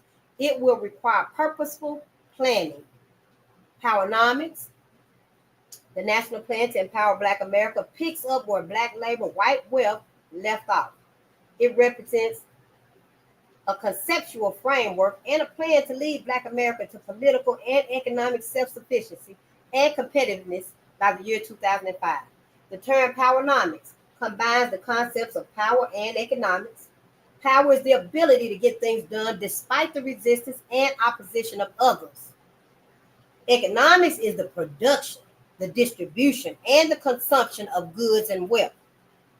Powernomics, then, is the ability of Black people to pool resources and power to produce, distribute, and consume in a way that creates goods and wealth that Black people control. The facts and recommendations presented in this book are sometimes stark, bitter medicine, because Powernomics is like a strong tonic intended to stir to action and guide those people who are motivated to help Black America in fundamental ways. Much of my personal inspiration for writing Powernomics came from the readers of Black Labor White Wealth and people who attended lectures and workshops I have presented. Many of them thank me for explaining the problems and presenting principles that should be used in crafting solutions.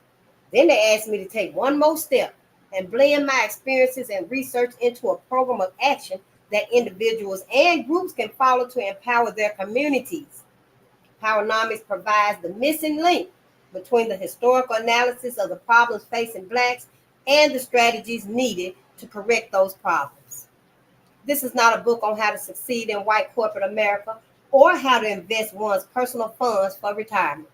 Nor is this a volume of warm and fuzzy motivational stories about personal triumphs and successes and how to improve one's relationship with the opposite sex. This book is about a people surviving and prospering. The tone is direct and simple. I make no pretense of being objective. This book makes moral judgments and predicts that racial disasters will occur unless this nation seriously addresses the historical injustice imposed on Black Americans. This book has two premises. First, those who desire to create effective solutions to a problem must understand the nature and history of the problem.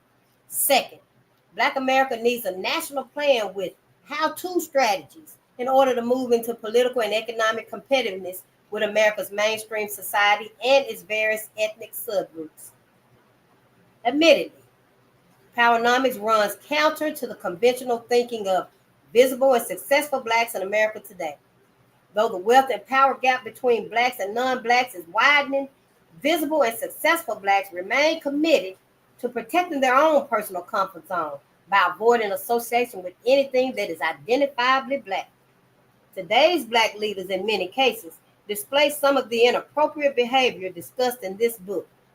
And while many of these leaders are personal acquaintances and friends, it has been their choice to give top priority to working, not for Black people, but for minorities, women, poor people, people of color, the handicapped, and newly arriving immigrants. In other words, instead of they motherfucking asses standing up for Black people, the fear in them, they decide, oh, we're going to stand up for poor people, minority people, women, children, handicapped, instead of standing their asses up for Black folks. But I digress. Oh, and don't forget the newly arriving immigrants. Stand up for anybody and everybody but Black people. The failure of visible and successful Blacks to appropriately lead the race leaves 36 million Black Americans in a leadership crisis with no leader. That's what it said. The failure of visible and successful Blacks to appropriately lead the race leaves 36 million Black Americans in a leadership crisis. We in a crisis, y'all. This is where the rubber meets the road. The Powernomics plan is offered to the nation in hopes of saving Black America. It is a synthesis of my experiences in government, business, research, and academia. It is necessarily subjective, contains few citations, and frequently uses first-person references. It is not intended to be an academic recitation of facts or of other authors' opinions. It is offered more informally as a roadmap with clearly marked milestones. It will not answer all of your questions, though. Once you have finished this book, if you are not motivated to use this plan to help build a more competitive and independent Black America, then simply lay it down and continue doing what you would normally do. Nothing. However, for those who want to help an unjustly treated and forgotten people, welcome aboard.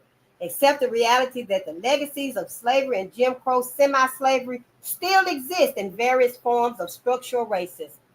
Then try some of the countermeasures this book recommends. The probability is high, even at this late hour, that with deliberate actions, Black people can still become a competitive and self-sufficient group in America now. It is in the spirit of that possibility that this national plan was written. The following section provides summaries of the 8 chapters of this book. Now, this is the introduction of the 8 chapters. And we are going to read chapter 1. We're going to start chapter 1 today because I took longer than I intended to getting back. Oh, and then look in here, on this right here, Dr. Boyce Watkins. He's got the blackstockmarketprogram.com. Oh, and then I got Powernomics.com, Dr. Paul Anderson. Information. Okay, the introduction to chapter 1. Chapter 1 paints a picture of the depth and magnitude of Black America's socioeconomic predicament. It examines the collective inherited advantages of being white and the collective inherited disadvantages of being Black.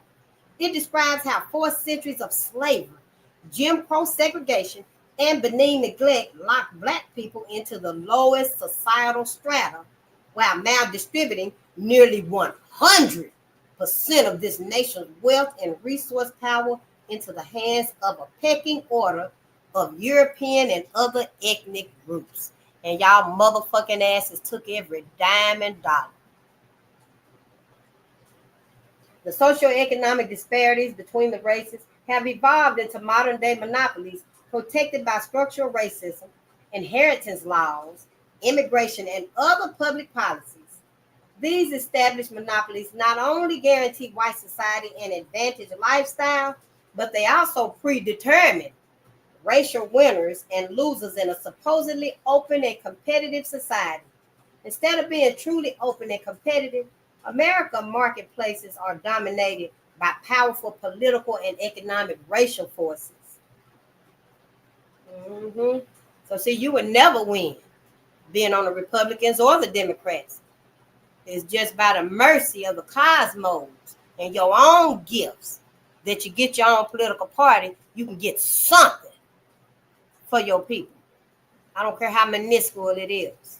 Get your own political party and get something for your own people that you ain't got on either wing, and you ain't gonna get it on either wing either. Chapter 2 introduces the rationale for the Powernomics empowerment culture, group vision, and related enabling paradigms, ethno-aggregation, and vertical integration.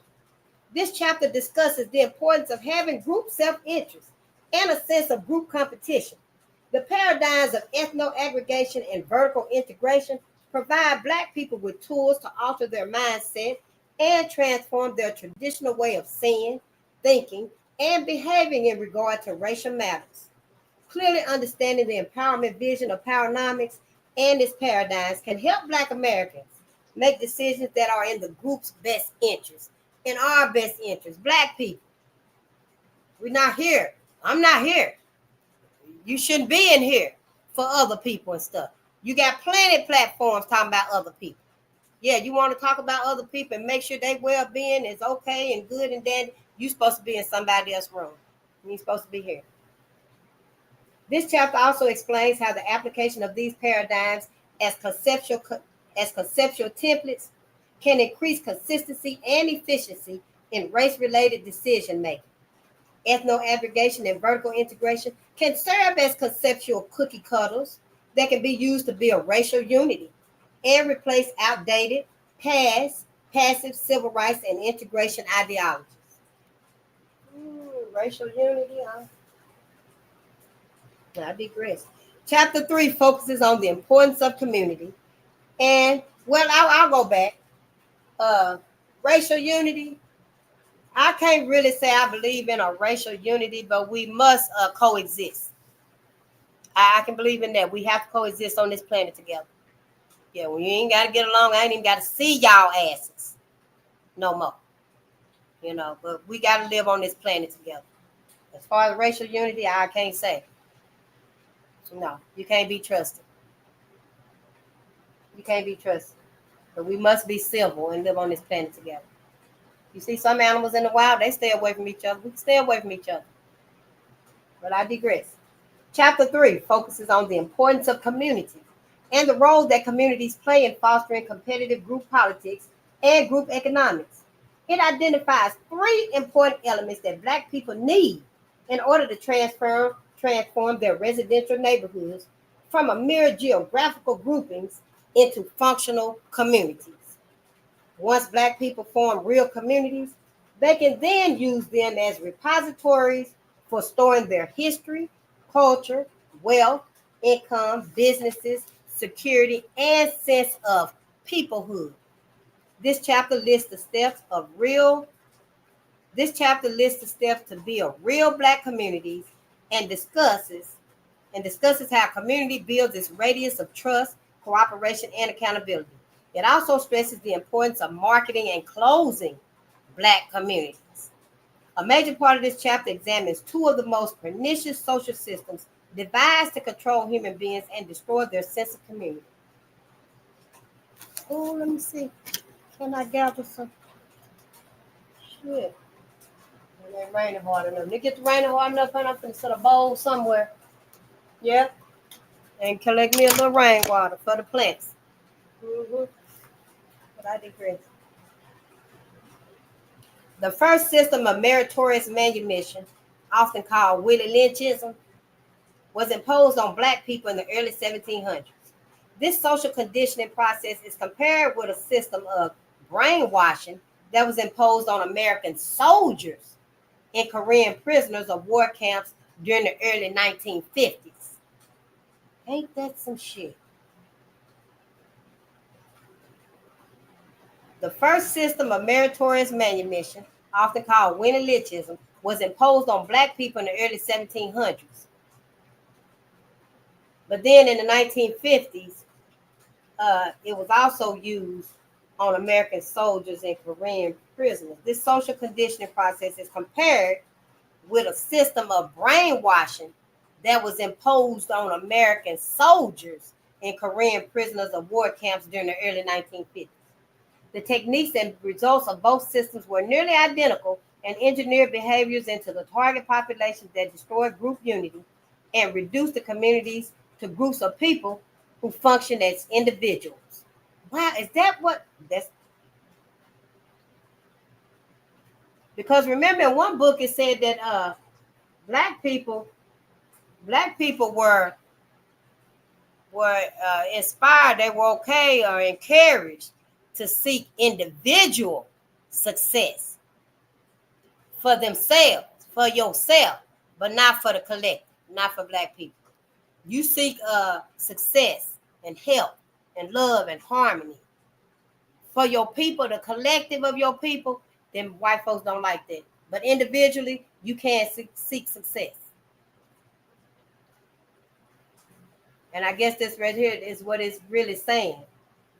This right here, this Willie Lynchism, it broke us up from being a collective, the village. You know how we had a village? It broke us up from that, from becoming a village into becoming one individual. We just care about ourselves, not the village no more. You know how we always had a saying, it take a village to raise a child? This right here is broke that. Yeah, I think that's what happened to our village. Everybody stopped being concerned about the village and just started being concerned about themselves. I mean, who would bring in a whole bag of rice, a big, huge bag of rice, and only keep it for themselves, wouldn't even take it to the other houses, the other homes in the community? That's what happened. So everybody just look out for themselves. Chapter 4 urges change in the traditional roles of schools in educating Black children. Specifically, this chapter advises Black Americans to take control of the governance of their neighborhood schools and redesign them around the needs, the interests, and the goals of Black America. Why y'all asses ain't at least took one school? One school.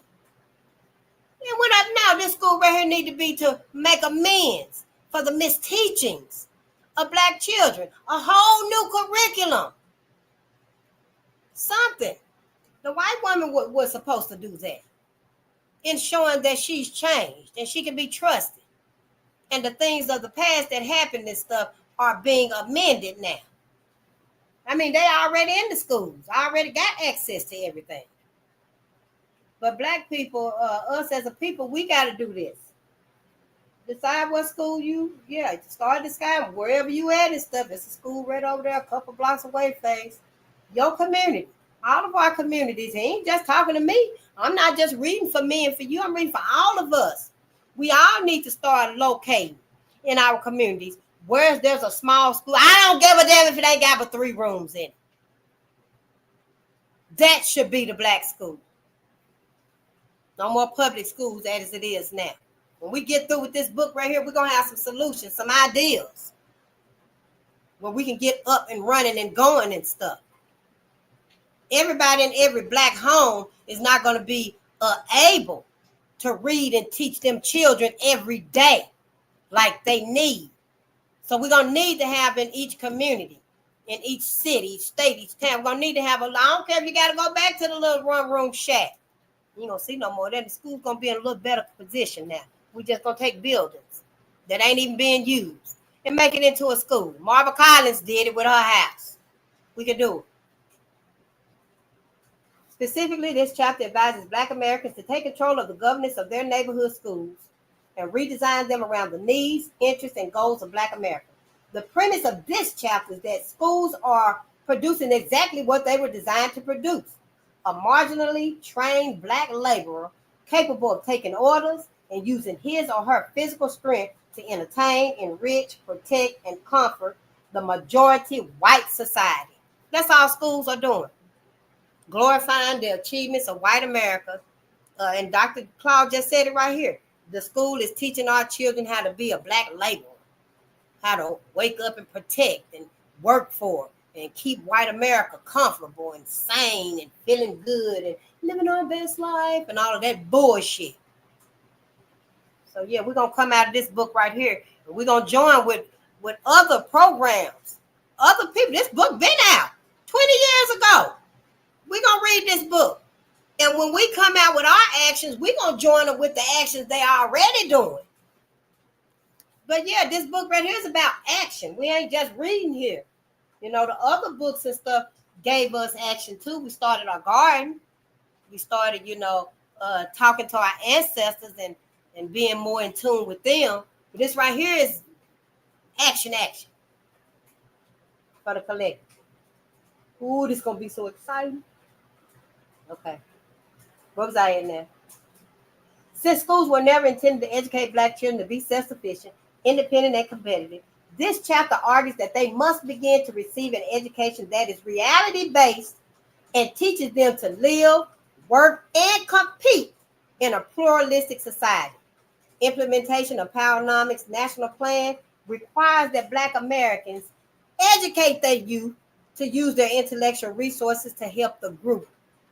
To establish this end, schools in Black communities must close down, like an automobile assembly factory getting ready to produce new models, retool, and reopen only after they are ready to accept a new role in which educational goals, curricula, teaching methods, governance, and funding have been crafted in alignment with the National Empowerment Plan for Black America. They closing anyway. Schools are already closing, been closing since COVID. Now's our time. Then was our time. That's when Black America, in my opinion, really started homeschooling, when all the schools had closed down. So it's well on its way now. It's well running now. All we got to do is jump in like Double Dutch.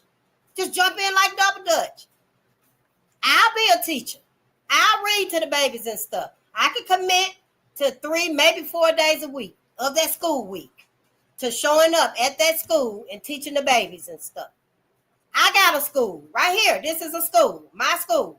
But I will come to your school that you already got together up and running and stuff and read so we can start teaching our babies. Yeah, it's out there. It's out there. Just let me know when you got it up and you got it running. I can help you paint, whatever we got to do. We can get that school up and running and stuff. You already got it like that since COVID has started and stuff. Yeah, here I am. Can you read? Then yeah, let them know where you at. You available. Just let them know you're available.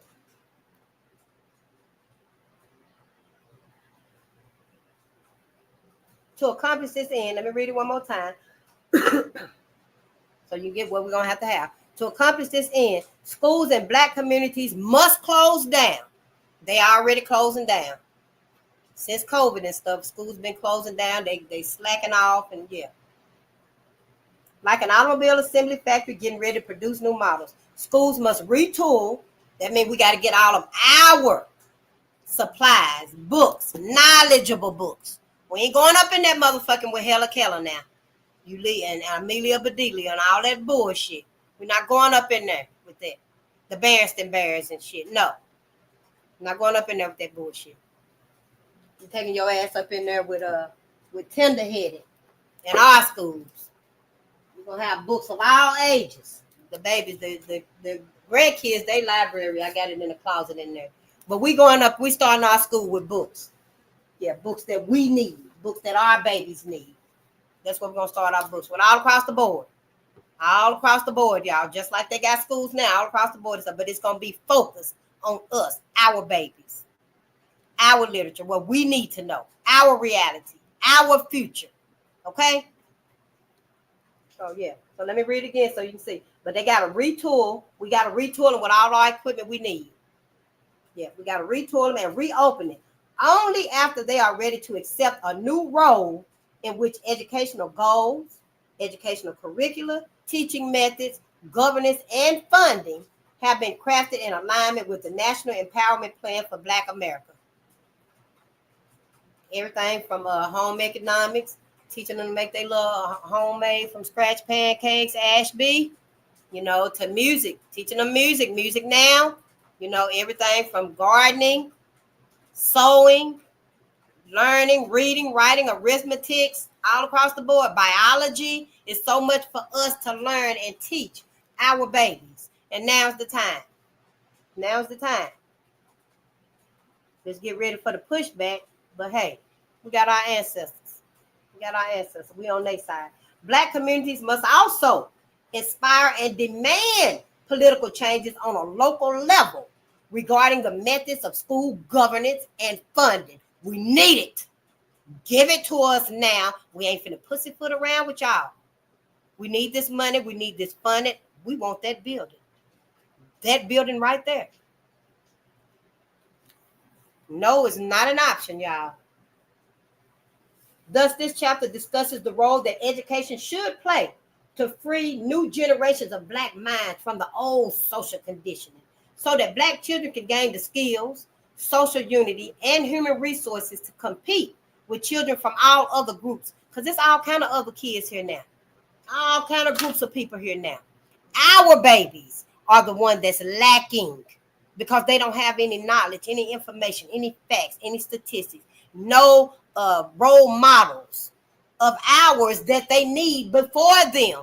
I'm not saying every holiday, like we learn about Black history every February. Every day. It's got to be a lifestyle, y'all. It's got to be a lifestyle. In these schools and stuff, we need to have classes with sewing machines. We need to have classes with little bitty pots and pans, not Teflon and stuff like that, Yeah, we need to have cast iron, glass, ceramic, stuff like that.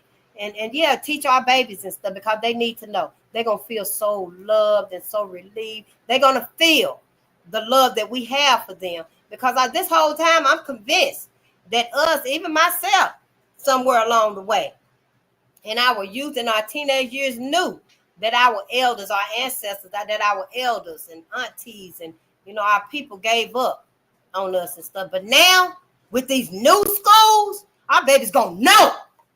They're going to already know soon as they go home. Ooh, mama, let me tell you about Mia James. I want to be an astronaut. I'm going to the afterlife and I'm coming back. I'm just saying, we got to give them something new, something different. All it takes is a couple of us to come together to do it. I can read. You know how to write. You good with math.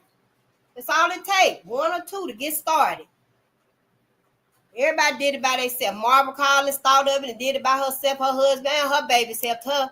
Mary McLeod Bethune left down south and went up north with $1.50. Now Mary McLeod Bethune all over the country. She got schools, museums, colleges, whole curriculums. So I'm just saying, but I digress. Yeah. Black communities must also inspire and demand political changes on a local level regarding the methods of school governing and funding. Thus, this chapter discusses the roles that education should play to free new generations of Black minds from the old social conditioning so that Black children can gain skills, social unity, and human resources to compete with children from all other groups. Chapter 5 offers a new economic model to convert Black neighborhoods into core economic engines for building wealth and practicing group economics. It highlights how Black people have remained outside of this nation's economic booms and prosperity for centuries, y'all. Hundreds of years. An endless influx of European ethnic immigrants have entered this nation as first-class citizens and joined the majority white society in the economic suppression and exploitation of Black Americans. This chapter points out how Black Americans are violating every known principle of group economics. That's what it says. How Black Americans are violating every known principle of group economics, the growing wealth and economic inequalities between Black and white people, how ethnic groups build niche businesses, how white and ethnic groups boycott Black businesses, the capital and brain drain from Black communities, racism in our immigration policies, and the self-inflicted damage of non-economic integration and civil rights. I know it's a lot. This is my first time reading it too. I know it's a lot, honey, but action gonna come with this. Action gonna come with this. I'm beginning where I'm at right here, right now. But my whole focus is to catch up with Black America. See, I'm on code with Black America, but I'm behind. I got to catch up with Black America and get on code. That way, when I get up there with them and stuff with Sister Vicky and them, I already know what I'm supposed to know before I get there. So, see, I got to retool myself. You got to retool yourself, Black America, just like he just said for these schools we finna erect. Somebody else, no, I don't want to go there, Face. We going shopping today. We going out doing this and doing that. Well, take your ass on then. I'll see you later. But it won't be today, and it probably won't be tomorrow morning either, because I got somewhere to be. We got to start setting these boundaries. Chapter 6 is a how-to chapter. I think Sister Joanne told me that what I was looking for when I called her, when I ordered these books, and I talked to her, she said what I was looking for was in chapter 7, but I ain't read the book and stuff. Something happened. Yeah, but now we came back around. It's something always happens. But you always come full force, right back around to what's meant for you, Black America. So if you get thrown off with something and stuff, just keep on. Keep on keeping on what you're doing and stuff. It's going to come back around to you because it's meant for you. Chapter 6 is Chapter 6 is a how-to chapter. It serves as a user's guide to empower Black communities by industrializing them. With America downsizing its industrial capacity, this chapter stresses the importance of Black America building and operating its own industries to capture and control technology rather than continuing to be its primary victim. Though Black people are the only population group denied the cultural, economic, and technological benefits of participating in any of the world's industrial revolutions, it is still not too late for us to build our own, honey. It ain't never too late to build our own. And it's organic. Because we organic. Based upon our own consumer spending patterns, cultural assets, and market advantages, we can create vertical industries within our own business communities. This chapter identifies some of the industries that Blacks should pursue. Ooh, that's chapter 6. Moreover, it suggests ways in which Black people can amass capital and control consumer markets using the basic Powernomics empowerment tools of ethno-aggregation, using the basic Powernomics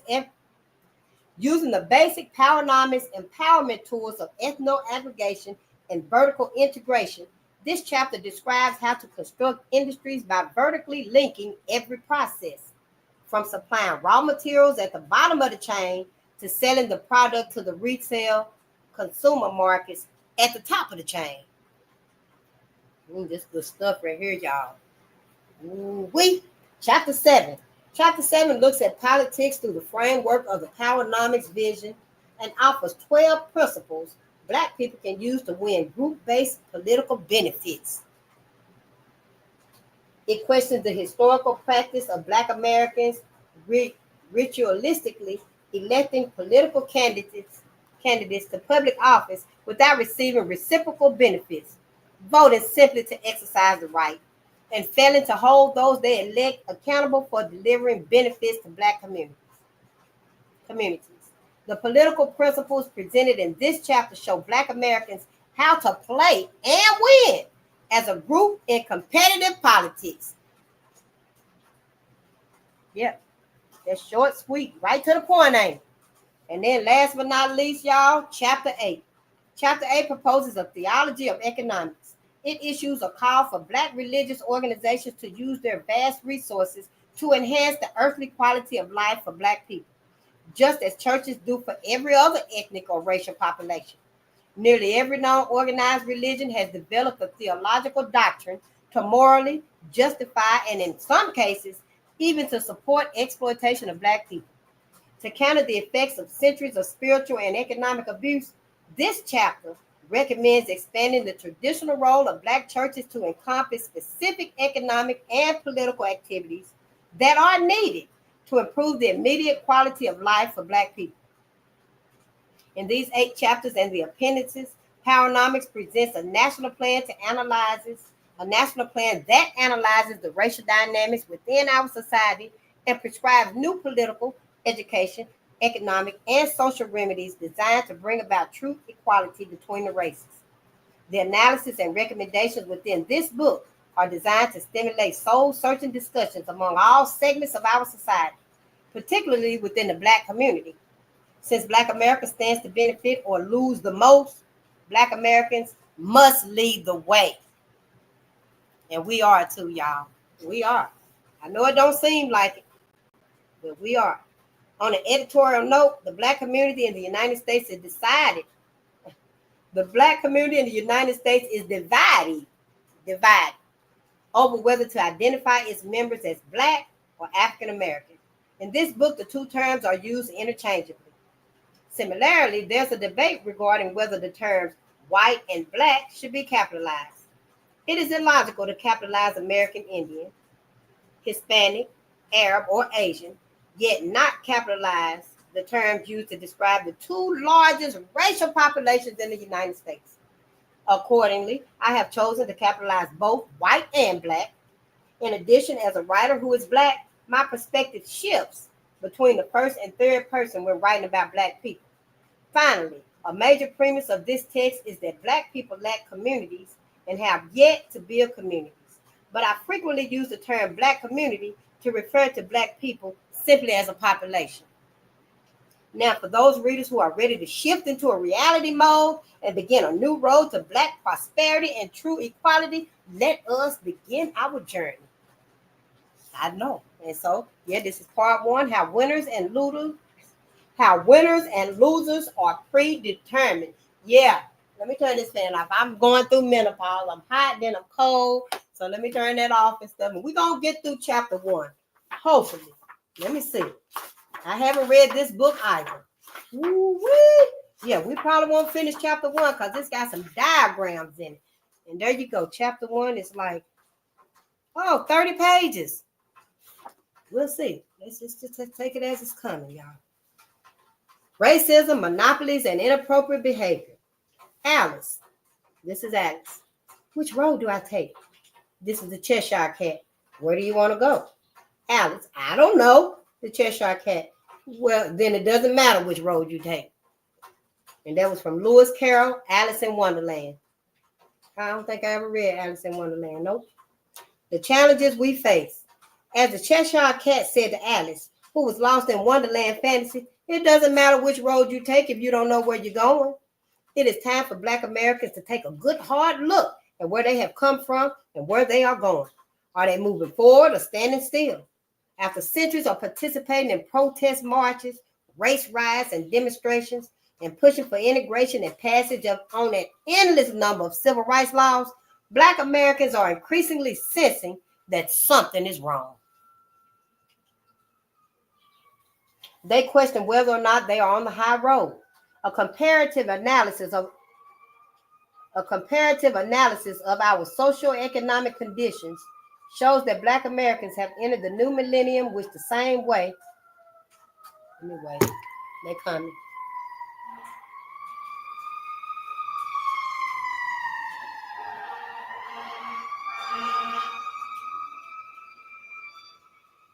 Ain't there something out of the other apartment? It was real close to the hospital, like 2 blocks away, and now this one here, it's a fire department right 2 blocks away. But I digress. A comparative analysis of our socioeconomic condition shows that Black Americans have entered the new millennium much the same way they entered the previous 4 centuries, with nothing, as an impoverished, powerless, and neglected people. Since there have yet to be any programs and public policies specifically offered to eliminate the plight of Black masses, their future, like their past, looks bleak. Y'all, that's what I was saying. That was a lot. Since there have yet to be any programs and public policies specifically offered to eliminate the plight of the Black masses, their future, like their past, looks bleak. And ain't nobody offered us nothing. Yeah, these little rubber stamp lickums that they got. But other than that, amidst the rising tide of white conservatism, the wealth and income gaps between majority white society and Blacks are widening. Nearly a half a century after the Supreme Court ordered racial desegregation, Black Americans still bear 6 to 8 times their proportional share of poverty, broken homes, homelessness, criminal incarceration, unemployment, and other social pathologies. Desegregation should have been about redistribution, wealth, power, and resources, not social integration. Social integration has only addressed the symptoms of our dilemma rather than the causes. As indicated in Figure 1, it is extremely difficult for Black people to progress when the same hands that held the whip still hold almost all the wealth and the power. And here's the illustration. You see him in the top right there with the whip. If you can see it. I don't know if you can. I ain't got no light. But you see it in the top, they got the whip right there. And at the bottom right here is voting. I guess they would be voting. It's just a fist knocking on the door. And yeah. New York Daily News, 1937. The artist is unknown, if you want to find it. Yep. Abraham Lincoln, and then the other one was F.D. Roosevelt. Figure 1 is the same overclass, same underclass. There you have it. During centuries of Black enslavement and Jim Crow semi-slavery, the majority society secured and retained its inherited advantages, while a Black minority inherited a legacy of disadvantage in this race-based society. White people acquired ownership and control of nearly everything of value, as well as a system for keeping Black people non-competitive and powerless. The sheer existence and size of a growing Black underclass is prima facie, F-A-C-I-E, prima facie evidence of institutionalized racism that manipulates symbols, resources, and power to advantage white people over Black people. The reality of Black America's dilemma is that they are predestined to become a permanent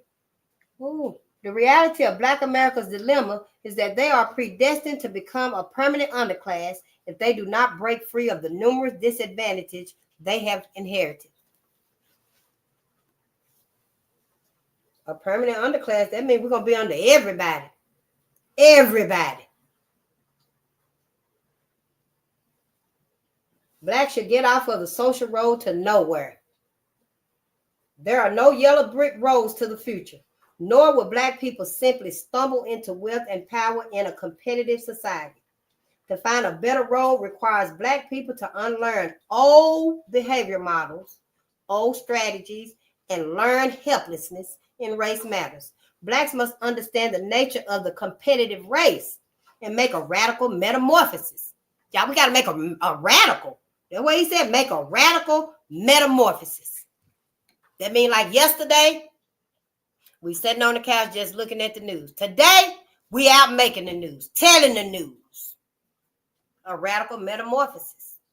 Yesterday, you were sitting on the couch just listening to what was being said and stuff. Today, you chose a side and you out there. You standing up for that side. A radical metamorphosis. That's what I'm thinking. Like a butterfly. Before the butterfly hatches into the butterfly, it ain't metamorphosed yet. It's still in the cocoon. One day it's in the cocoon, the next day it ain't. Radical. They must decide where they want to go, get out front of their competitors, and work hard to get there first. If Black people compete, they can expect to succeed and survive in the race for wealth and power. And don't your Bible say that? That he that was last shall be first? Your Bible said you're going to be first, but we got to put action with it. Everybody already done got it started. We see our people out there fighting, standing up. We got to stand up too. Race, racism, and wealth.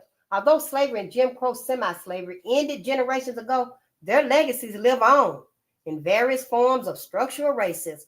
Contrary to popular notions about the concept of race, it is more than a biological group.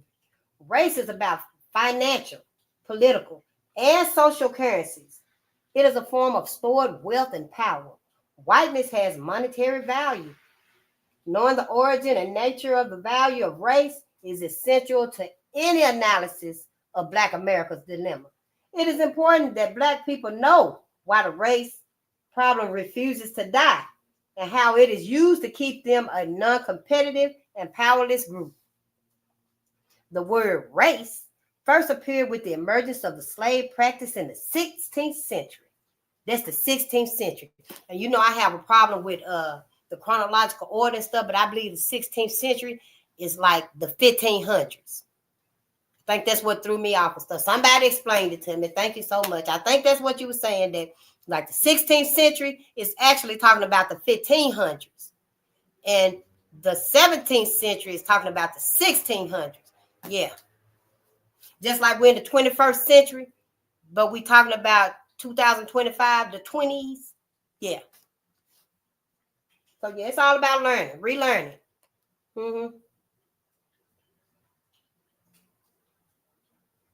It is important.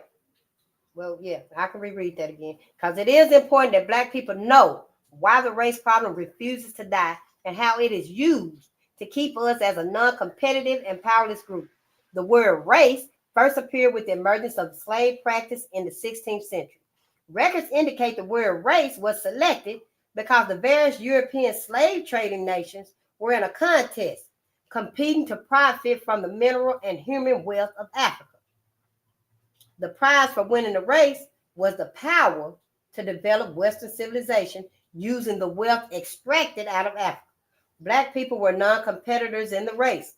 They were the prizes, so they could neither play nor win. The race was to win you. Who could get you first? Who could bring you here first? Who could break you first? Who could make you labor first? Who could build you up first? Build this country up. And that's where the word race come from, I guess. Everybody was running to see who could get the most out of the slaves and build up the quickest. But I digress. All the competing slave trading nations, religions, and ethnic groups benefited and were advantaged by Black slavery. Now you see it said all the competing slave trading nations, religions, and ethnic groups benefited and were advantaged by Black slavery. Religion benefited too. Slavery is most often approached in social and moral terms. It is seldom discussed in terms of the primary incentive that undergirded the slave trade, wealth building. Slavery must always be explained in monetary terms. Throughout the 16th, 17th, and 18th centuries, organized religion, your organized religion, used doctrines to justify slave trade. Sure did. During the same period, botanists and others in the biological sciences were studying and attempting to stratify plants and animals based upon their biological similarities and differences. They ordered plants and animals by species. Though it took nearly 300 years, the concept of race eventually merged with the concept of biological species. So that's how they said that we, as far as race, are the inferior ones. But by that time, white Europeans had secured nearly total control of the world's wealth and resource powers. Their new concept of race established superiority on the basis of who controlled the wealth, who controlled the power, and the resources at that particular time in history. And at that time in history, white folks controlled the wealth and the power because they were kidnapping and stealing, raping, robbing, manipulating, sabotaging. So they controlled the wealth. Wealth, power, and privileges became the prerogatives of non-blacks. So white people, that's all they were concerned about, was the wealth, the power, and the privileges. It said it right there. Wealth, power, and privileges became the prerogatives of non-blacks. Through intellectual sleight of hand, race became synonymous with the term species in the mid-1800s.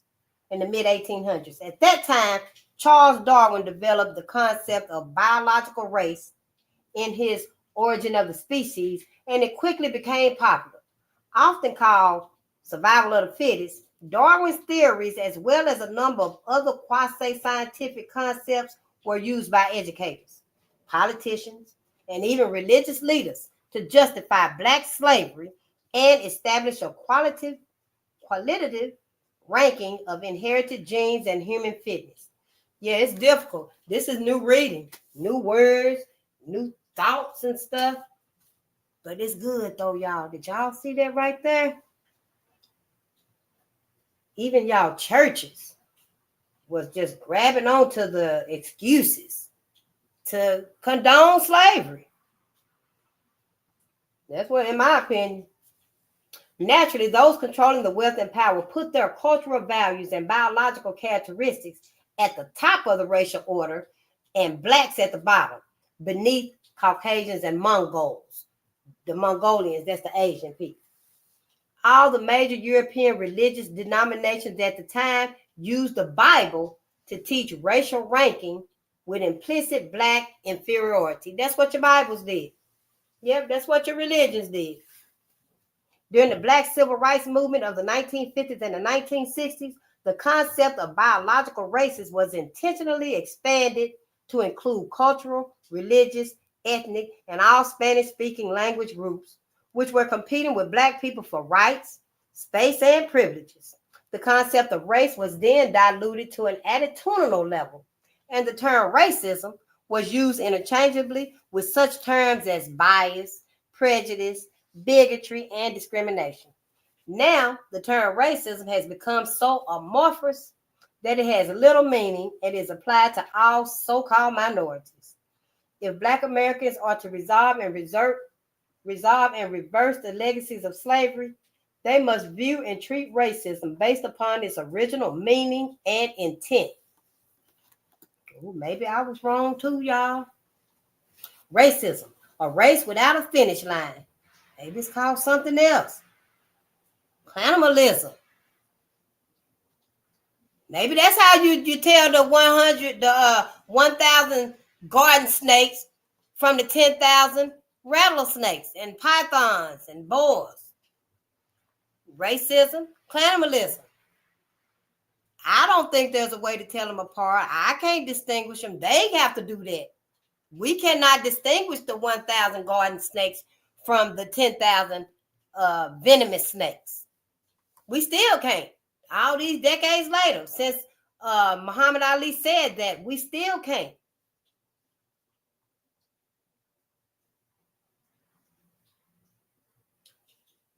The sole purpose of racism is to support and ensure that the white majority and its ethnic subgroups continue to dominate and use black people as a means to produce wealth and power. Centuries of black enslavement and Jim Crow semi-slavery resulted in a majority society becoming 99-foot giants and black people becoming 1-foot midgets. Made me think about when Dr. Francis Cress Welsing said about your arms too short to box with God. That's how racism is with us. That's how we are with racism. It seems we too small. Our arms is too short. Because racism, white people is like God. This massive inequality in wealth and resources made blacks non-competitive and totally dependent upon white people for the necessities of life. True racism exists only when one group holds a disproportionate share of wealth and power over another group, then uses those resources to marginalize, exploit, exclude, and subordinate the weaker group. In America, it is white people who use wealth and power to marginalize, exploit, and subordinate black people. White people can deny blacks employment. They can deny black people educational opportunities. They can deny us business resources. They can deny black people a place to live or even the right to vote. Therefore, according to this definition, black people cannot be racist. Because if we could, I would propose and demand that every European white folk on this rock get up and take your ass back to Europe. Back where your peoples come from. I just say back to Europe. So no, be thankful. We can't be racist. If I could, that's what I would want. You get up and go. No group of black people has the power or the exclusive control of resources to the degree that they can educationally, politically, economically, and socially exploit and marginalize the white race. Black people can only react to racism and try to alter the conditions that racism creates. Despite the realities, there are numerous conservative blacks who act as apologists for white racism and confuse the issue. A conservative black radio talk show host in Los Angeles, for example, charges that black people are as racist as white people. His black ass. His desire for white approval, as well as his ignorance of history, impedes him from understanding what white racism and black prejudice, from understanding that white racism and black prejudice are not the same thing. And see, what you call, what and Dr. Claude Anderson said is black prejudice is just me being suspicious. It's suspicious. Black suspicious. I'm suspicious. I'm very suspicious of their asses. But I digress. I can learn too now. Blacks have a reason for their feelings about white people, but based on how they have been treated by white people. The white race, on the other hand, has never been marginalized by the black race. Racism reinforces the legacies of slavery and Jim Crow, semi-slavery. Black people have been unable to escape from those legacies because the majority society acknowledges the operation of racism in the distant past, but minimizes its present significance. That's what white folks do. They can say, oh yeah, it was so bad then and stuff, but today don't want to talk about it, don't want to look deeper into it.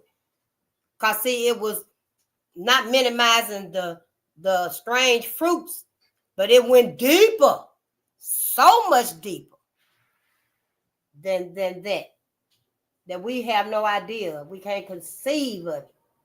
I only found out through the books that I just started reading. That's how I know. The burdens of inequality. The concept of race has progressed from the international competition for wealth and power to religious doctrine, to biological classification, to a personal attitude.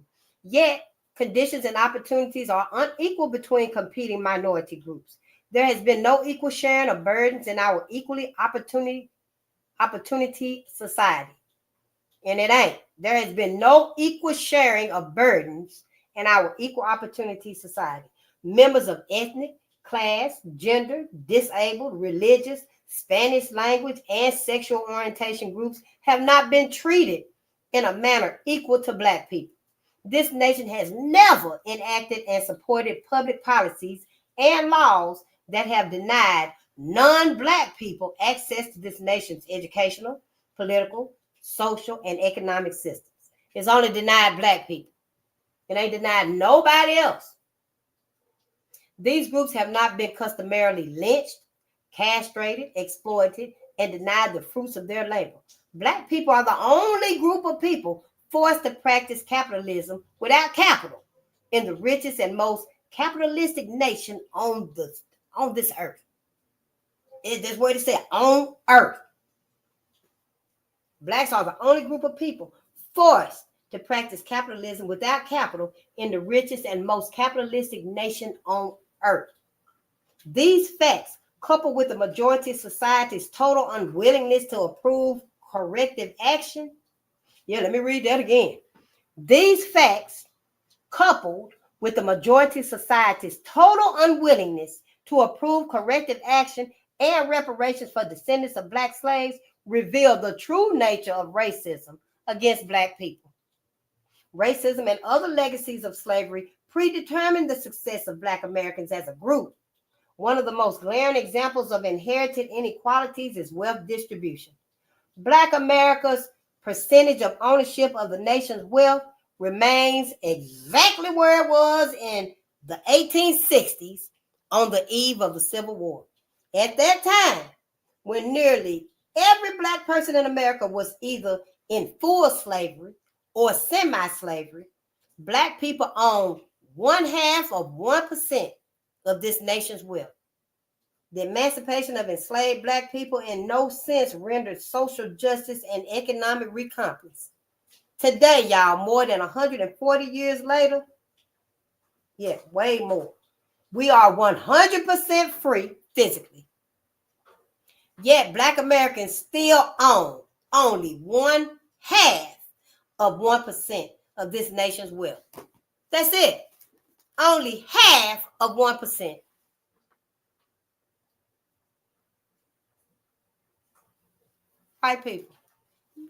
White people, those that claim to love you so much, can't do without you, trust you, need you, love you so much. All the love kept you right where you was at. Yep. I guess so they figure out, well, since they're going to run you right back on the new plantation, on the new world order, you going to be just fine. You ain't going to have to worry about losing this and losing that and having to give up this and give up that and stuff because you ain't got nothing. Yeah. They done about brought this whole circle almost right back around again till we throw a screw in it.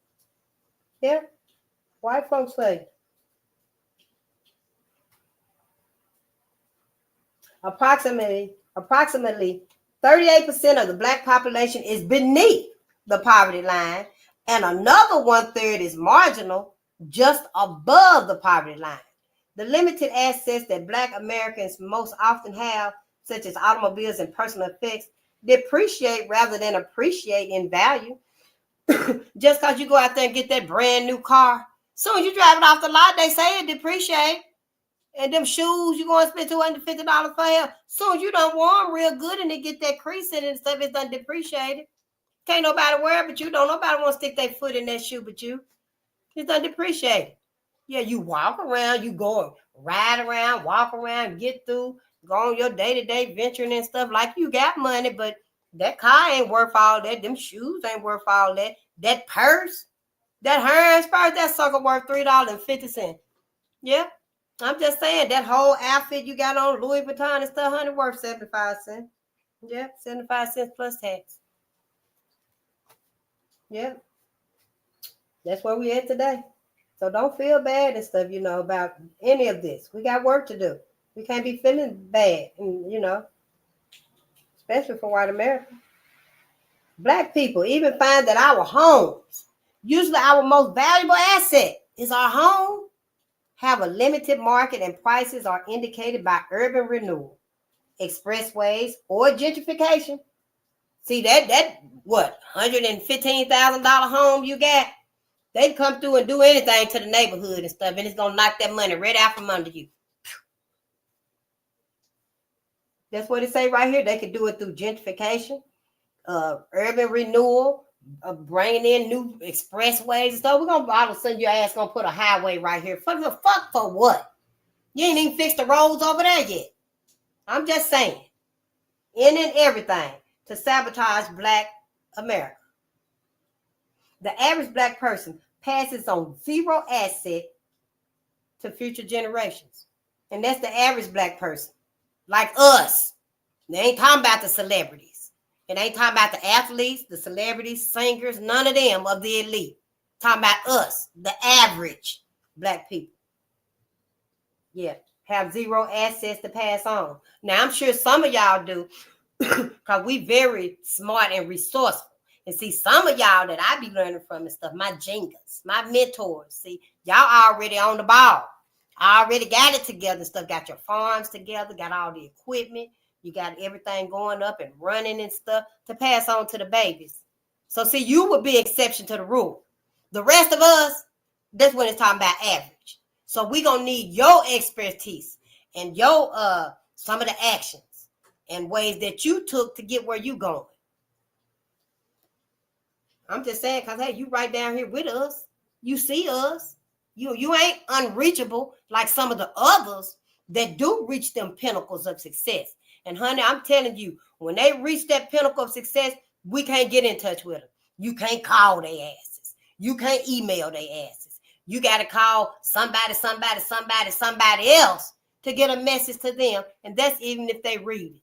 They might throw it in the trash because they done got so far beyond. So see, you are the exception to the rule if you're saying this right here. Yep. The typical white family is more economically stable and secure. Approximately 87% of this nation's economic assets are now frozen within the dominant white society and are passed on from one generation to the next in such forms as stocks, bonds, land, businesses, trust accounts, endowments, foundations, and insurance policies. White folks been using all of this forever. They've been using all this for years, decades, centuries now. White folks been using these very means to keep their ass afloat, keep us with nothing. So yeah, when Sabrina and Karen and Becky and them go and get with your brother, your uncle, your cousin, your son and stuff, it's called, yeah, they letting them know. And not so many words though. But yeah, I can take care of you. I can make you comfortable. We're going to have a good lifestyle. We're going to live good. We're going to go on vacations and stuff. We're going to have money to spend. We can eat out. We can go shopping and stuff. I can buy you that 360. What's that game they were talking about? That new PlayStation game. I don't play games either. Y'all do nothing but read. Yeah, that, what is it? 365, 360 or some new PlayStation and stuff. I can buy you that PlayStation. You come home with me. They can give your son all of that. Because white folks been getting all the money.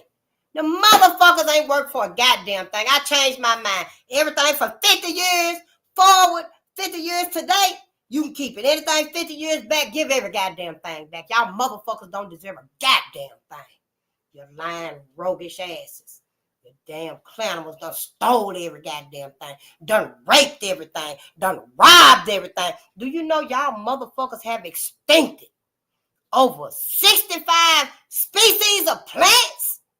Ain't no telling how many trees y'all asses done extincted. Animals gone forever. That the cosmos, the creator, created them beautiful animals of this planet. Y'all asses done extincted. Ain't no forgiveness nowhere for y'all motherfuckers.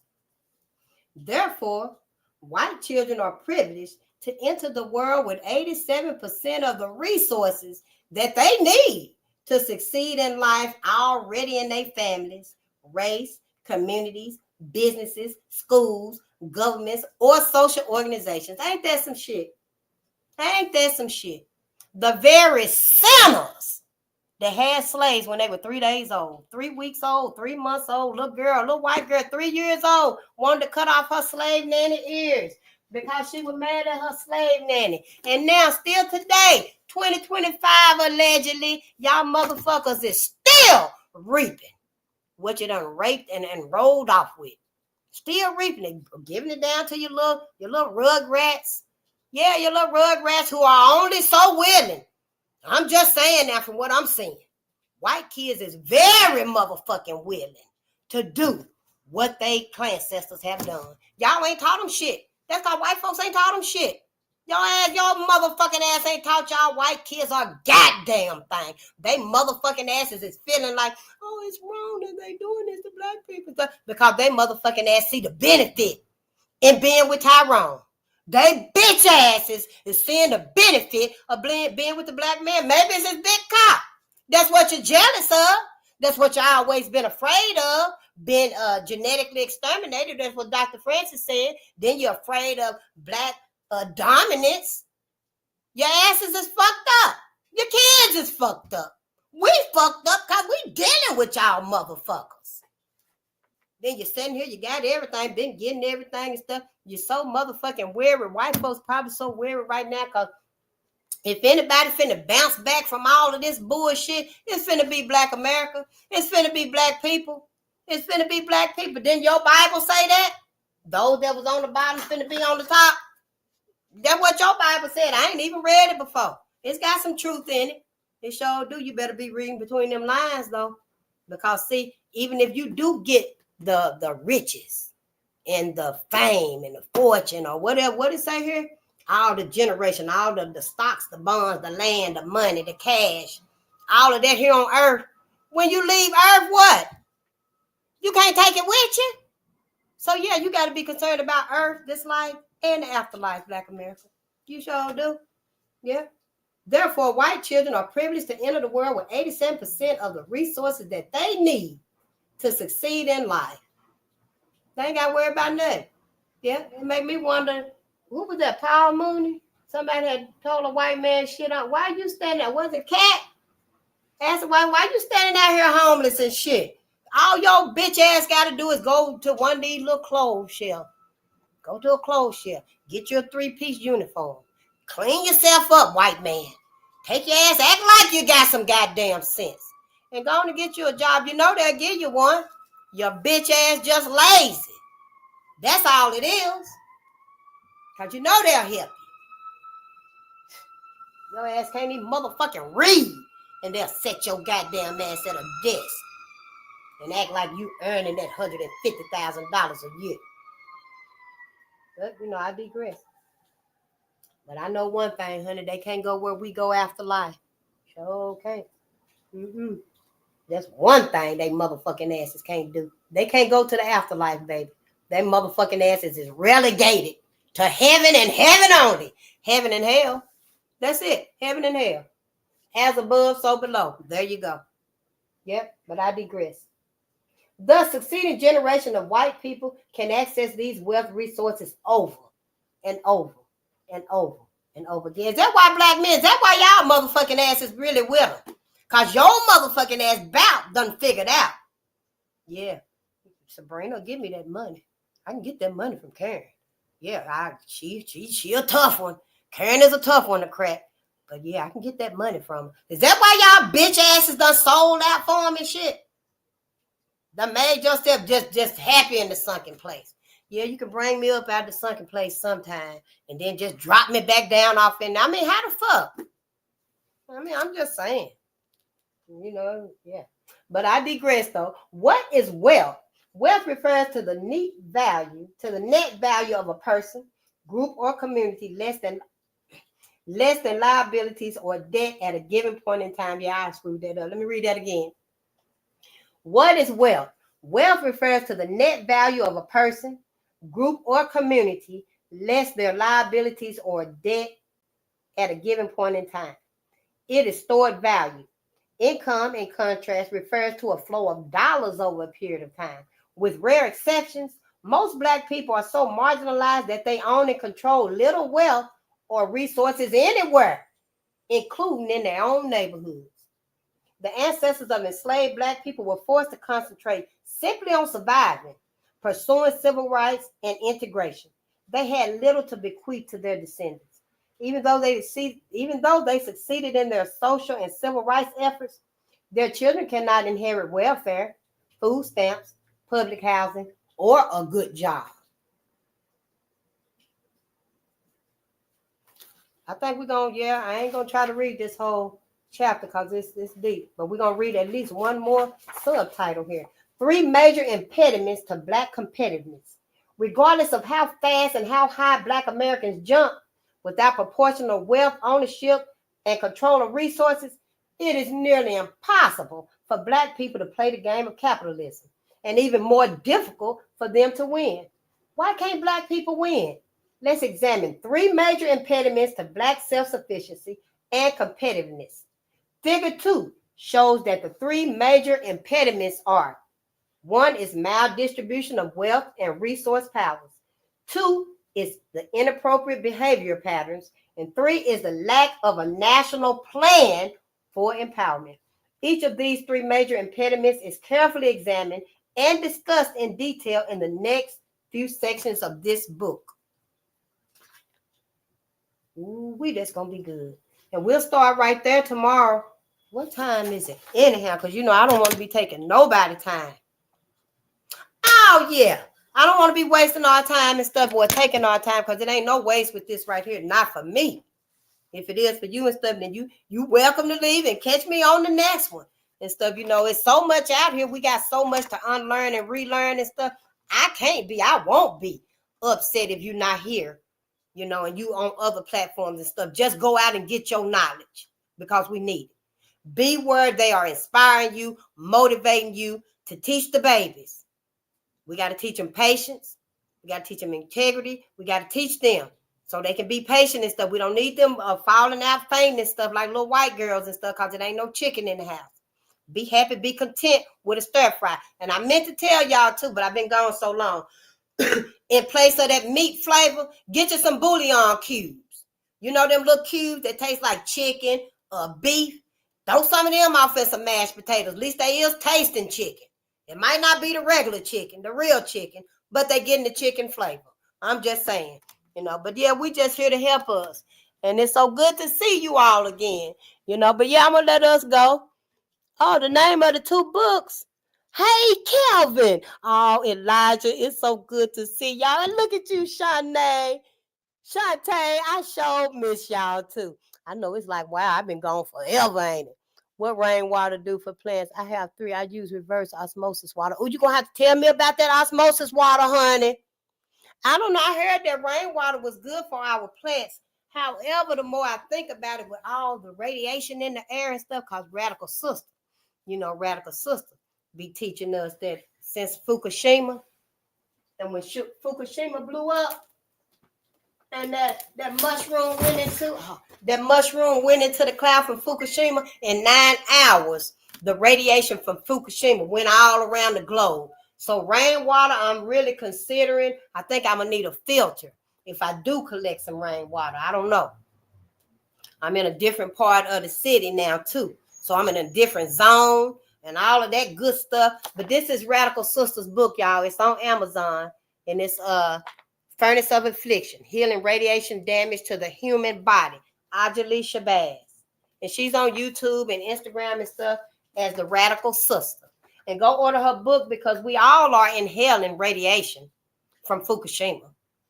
I mean, it's evident. They can't even stop the reactors from spewing radiation into the oceans.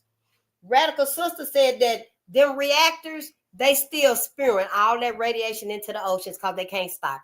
They can't put a cauldron, I forgot what she called it, but they can put something around it, but it's going to erode in like 10 years because it's like radiation. And it don't make no sense to spend all that money, millions of dollars, to create that barrier around it when it's just going to eat it away. And then they're going to have to do it again and again and again. So we're going to have to chelate. Yeah, get that radiation and stuff out of our bodies and stuff.